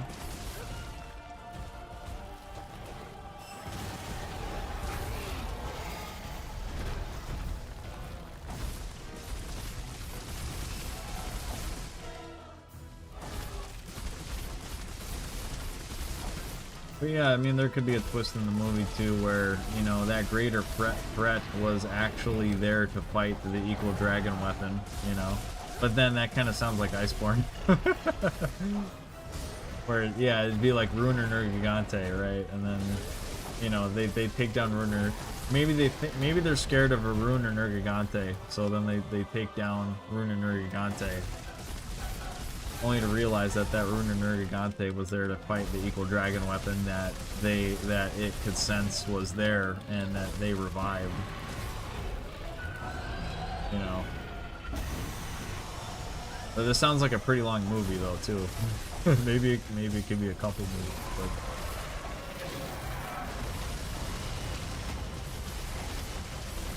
Alright, so this is supposed to be Fatalis in other locations. I guess this is turned into all kinds of monsters in other locations. I hope that's okay. You know, it's just we were talking about theme and I kind of ended up going against the theme of the stream.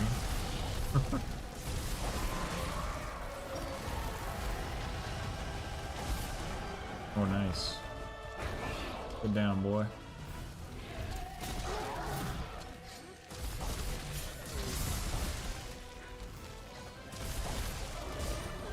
But, you know, but if they did something like that, the theme could be that, like they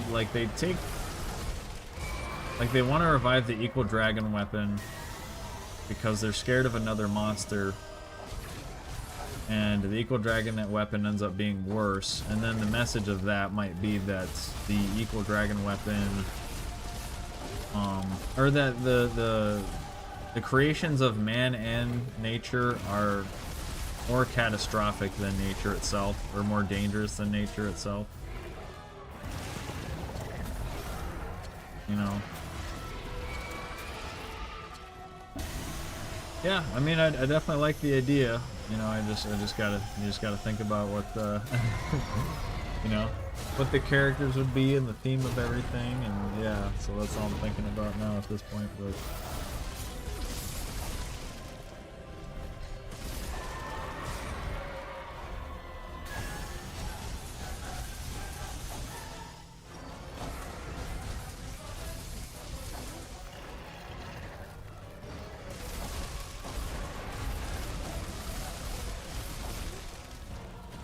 so I was doing more damage. Oh my gosh.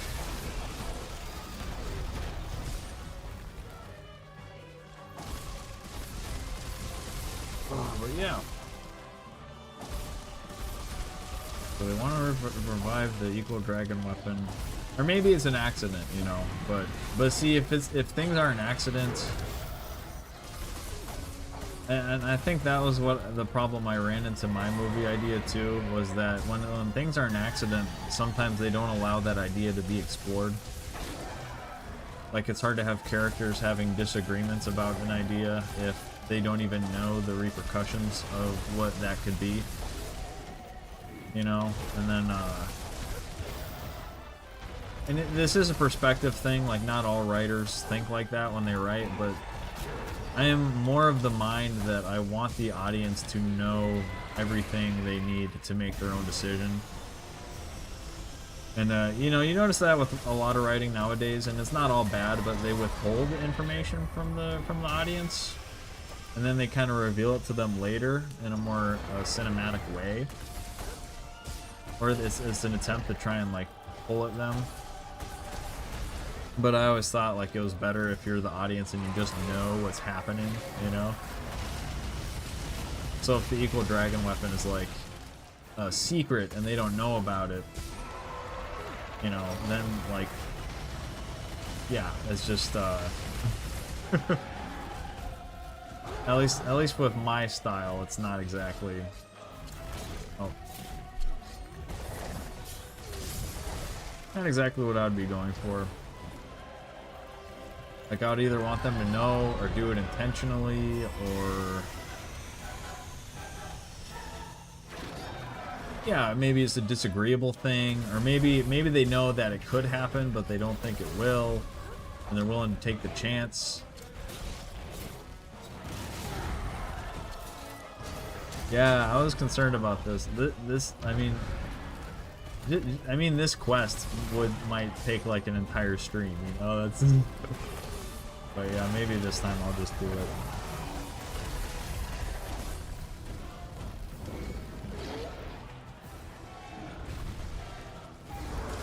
But we will fight Fatalis at the end of this, right? And I don't think we fought him here before, so we will fight Fatalis at the end of this.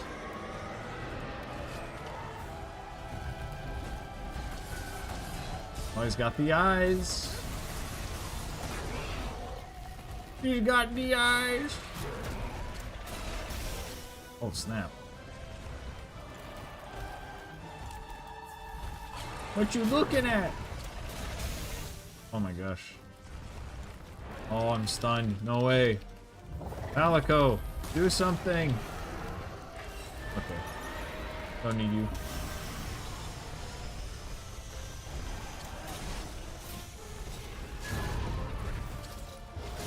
Ethereal, you're totally fine. I think, well, there's some delay on my stream, so, but that's intentional. I wanted some delay. I just want to make sure the stream runs smooth. I have really good internet, but I don't want to push it. You don't gotta worry about that.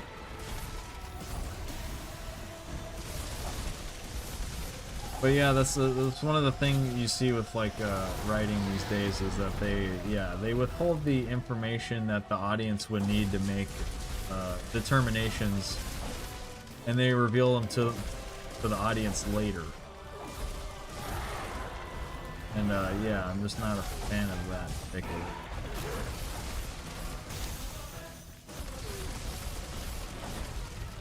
You know, but I've been indoctrinated through the Ayn Rand school of writing, which is to say, I've read her book on writing, and I adopted that to be what I want to.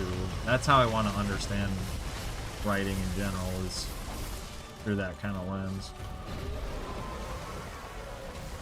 But I think it's okay, like I wouldn't want to keep too many secrets from the audience, and I wouldn't want to hide like the major plot thing. Okay. Ooh.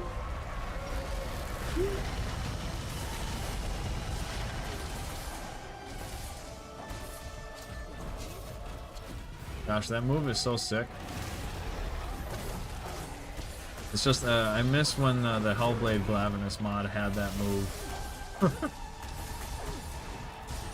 That was like the craziest thing, like, one of the craziest things I've seen in a mod, when the mod had... What was it? The mod had Ashara, like he would, like the Glavenus, the Hellblade Glavenus would spin around and he would do Ashara Ishvalda's giant spirit bomb Nova thing. It's crazy. Just crazy. Oh. Alright. Doesn't work here, Shara. You don't got sand around here, man. What are you thinking? It don't work.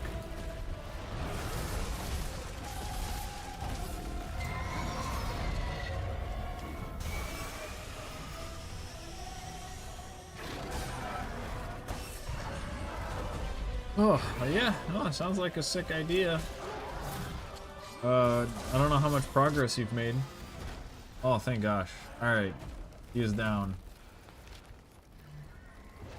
Not even gonna carve these fools. Oh. Alright, who's next? We got Safi Jiva. Oh boy. Got Safi, and then maybe that's how we get to the third area. Got Safi Jiva. Oh. Crack all the bones. Crack all my old bones. Alright, let's see. But yes, I'm thinking the Wyverians have this belief because they're capable of making technology and that no other animal could produce. It's fine that they can warp nature to their binding. Yeah, and then you're kind of correct that I think a good movie would make use of the Wyverians because they embody kind of a different mindset towards the world that they're in. You know, we have these humans and they're all kind of like hunters, colonize, hunters, you know, and then we have Wyverians. They're like elves. They get to live very long. And they're more about research and history, and they know all that stuff, and they might, like, if you had to pick a different mindset, like, you could see them being the kinds of people that would have a different mindset than the hunters about all kinds of stuff. I mean, of course they work together in general, but, you know, as far as just things you could see in a movie, like, yeah, writing-wise, that's what I would resort to, yeah. I'd definitely go and resort to Wyverians being the kind of embodying a different philosophy around hunting or the courses of action they could take. All right, so we're 30 minutes in and we got 2 monsters down, which means yeah, we're pretty much on track. Yeah, we got 88 minutes left. I think we'll be fine. We'll see how bad the Safi Jiva is. And there he is, popping up out of the ground. He's very red. Is he always this red? I don't know, maybe I'm seeing things, but he looks very red. I'm so disappointed, I usually dodge that roar.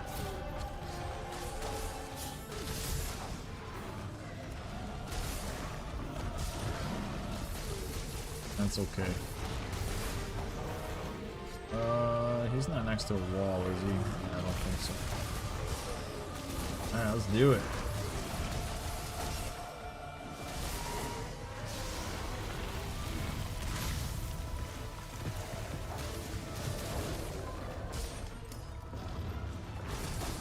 I'm gonna do all these mother truckers.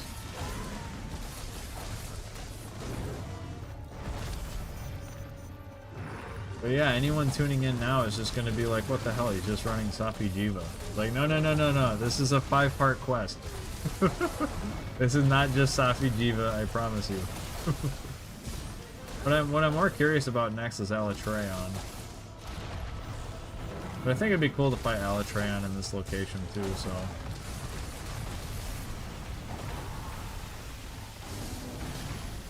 But yeah, I don't know how other people solo this guy, but I always tender both arms and switch between the two. Because when he attacks one, he usually attacks like that side, he's gonna attack it again. Right, so you can just switch over to the other one basically. They just switch back and forth instead of trying to dodge two attacks. That's how I solo him. Oh my gosh. Okay. While the humans, on the other hand, despite being capable of making tools and beyond animal intellect, they also believe that their nature is a separate entity and that should not be abused. Okay. I like it. Despite being capable of making tools and beyond such, they also... Yeah, okay, yeah, that makes sense. With great power comes great responsibility, you know? I just mentioned that with Spider-Man, but that kind of sounds like a somewhat of a similar thing, where it's like, yeah, it's... But that, you know, and then that was kind of the message I had with my idea, was that, at least in part, the thing is that we can relocate, and they can't. Okay, sharpen. Like, what am I doing? You know, and that's a part where... That's like a part of Monster Hunter that doesn't get explored. And in a way, that makes sense, because in Monster Hunter, I mean, yeah, it's a video game, so like if, you know, you're buying the video game, you get to travel or to a new land, and you're not going to leave that land, and the story's not going to have you leave that land because that's the video game you're in. But, you know, that's the video game you're playing. But since we get to make a movie, it's an opportunity to have a land that people love and is identifiable, but at the same time they get to actually, like, the story gets to go to a place where Monster Hunter video game actually can't go, or won't go, probably. Oh, I'm dead. Finally! Oh. Hopefully that doesn't come back to bite me, but I'm glad we got one faint, because I really wanted that fortify. Really, really, really wanted that fortify. Now we're just gonna eat up those. Get the booster. You know, and then that's cool. That's a cool thing too, that yeah, with a movie we'll get a chance to do something that you can't really do in the video game. Okay, time to get all my drugs.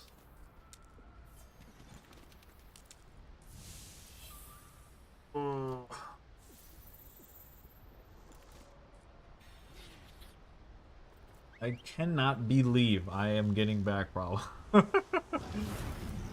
I've been using this chair for all kinds of games, literally forever, and as soon as I stream, it's, all of a sudden it's bothering my back. It's so funny.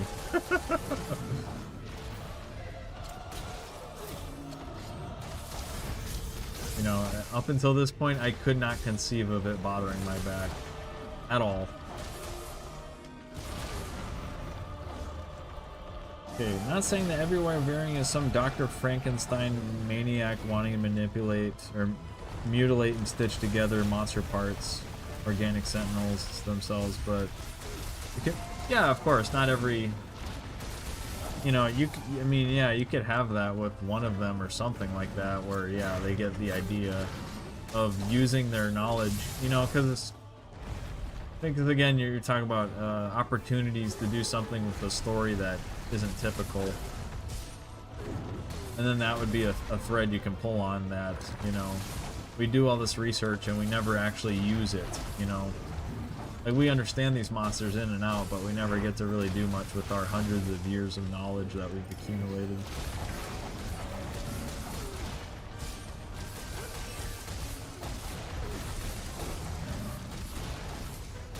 Come on.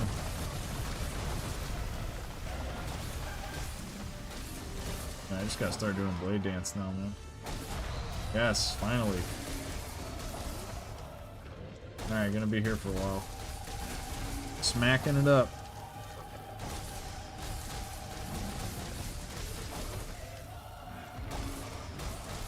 You know, it's cool. I can't wait to see Alatreon after this.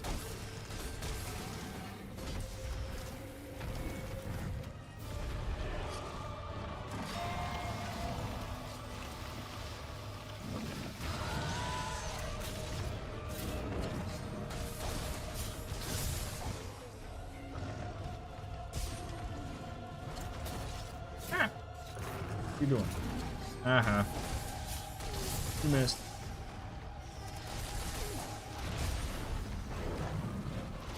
But yeah, he just swings with that arm, so I just go to the other arm.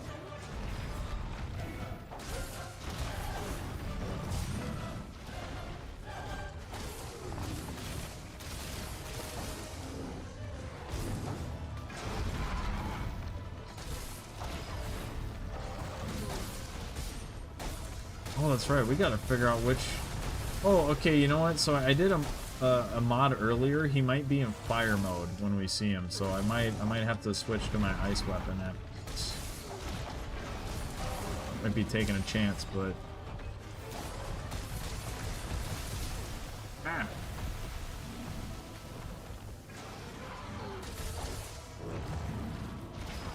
But yeah, I would love to make that discussion. I don't know, yeah, it's such a rich topic. Like, there's so many people that would have something valuable to input as far as making like a Monster Hunter movie. So many better people than what we got. What we got for Hunter. Come on. Hi.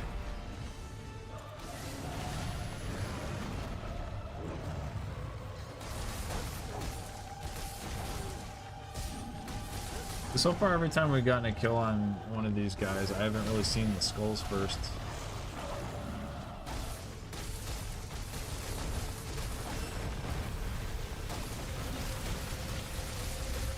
Come on.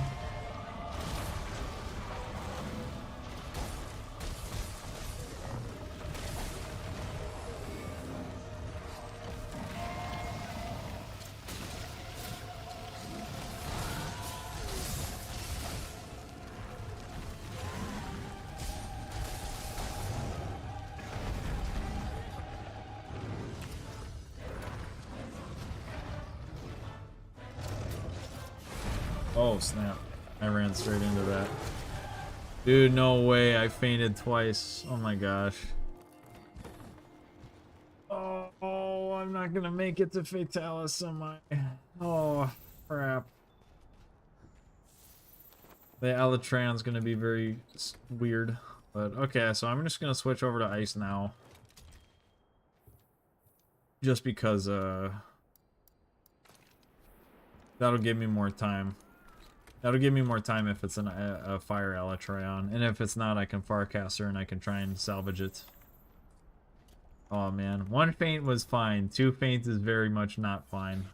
2 feints is bad. Drink all my drugs.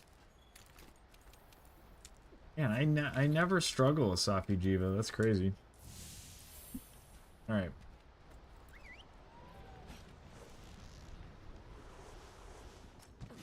Wait, this build's got Fortify, right? Yes, okay, thankfully.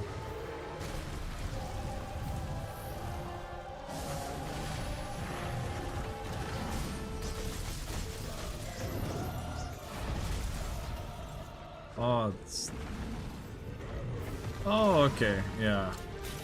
I was wondering what my ice dual blades were. They're the Otogaron one. But I had the Otogaron ones on because I had the lightsaber mod. Which of course I turned off. Which I shouldn't have.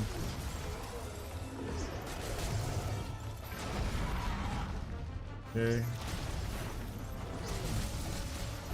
Well, the guild attempts to swap away the said monster before the Wyverian succeeds in repelling Zor Magaros before... Oh, okay.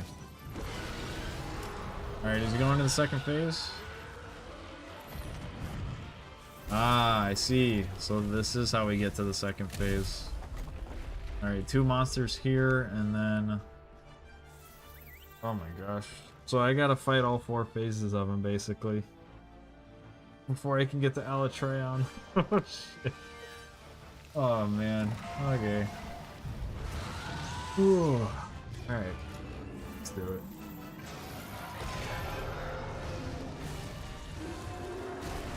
Oh, that's right. I got my dual blades. I can Levi attack.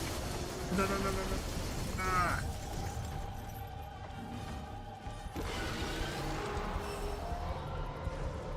don't turn around just yet? Okay.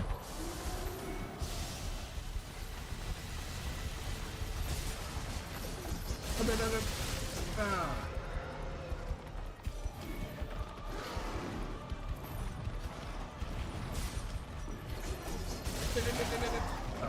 Broke the back.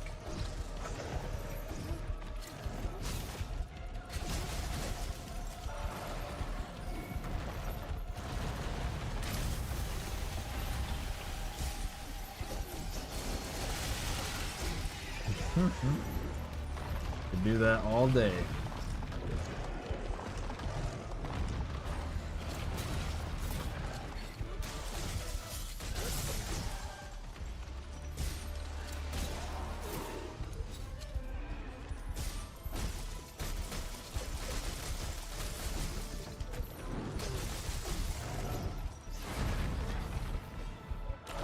Oh man, am I screwed? Oh my gosh, I almost died. Okay, I gotta start taking him seriously. I'm not taking him seriously.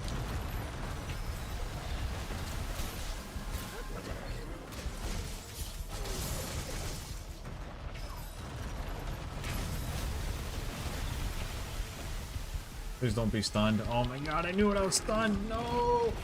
Okay. Oh my god.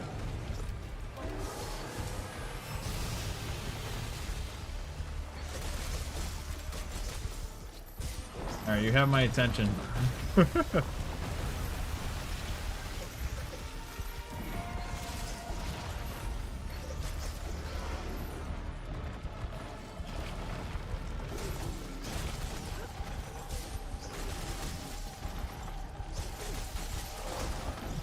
Oh my gosh. Alright.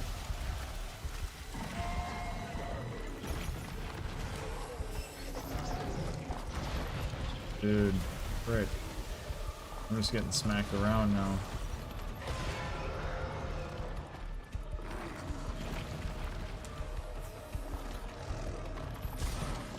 I swear I usually do better than this, but I don't know.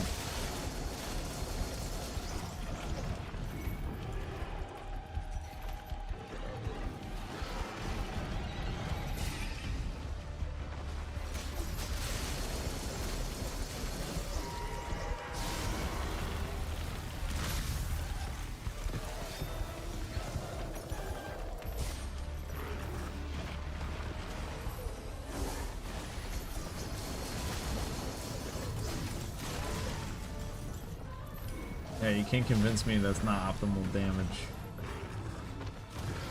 I don't care.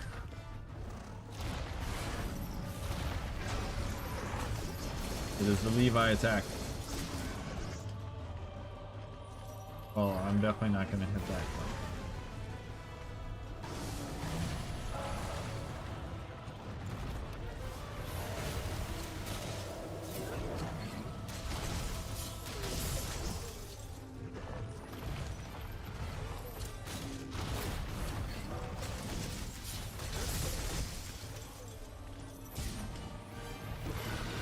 Oh man. In my butt kick.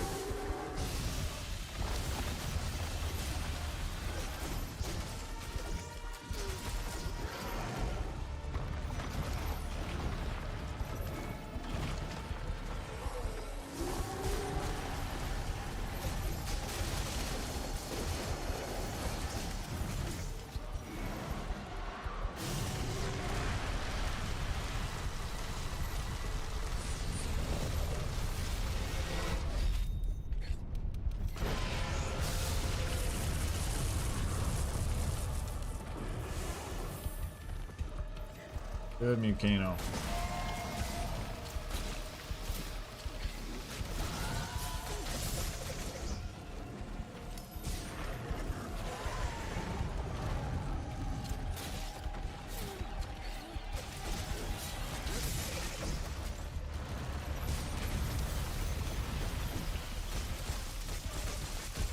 Inadvertently reactivates long since dormant Wyverian tool that could spell Doom for not just the rejuvenated land, but everything else included both factions.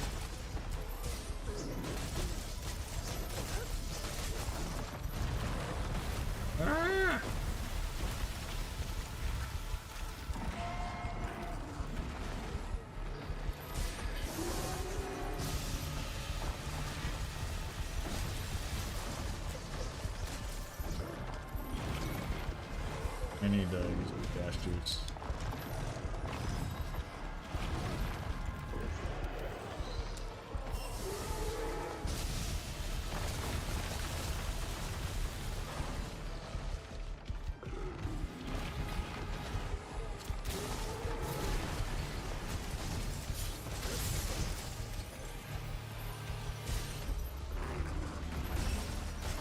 Dude, is this like the full fight, man? Man, this is one heck of a Safi Jiva fight.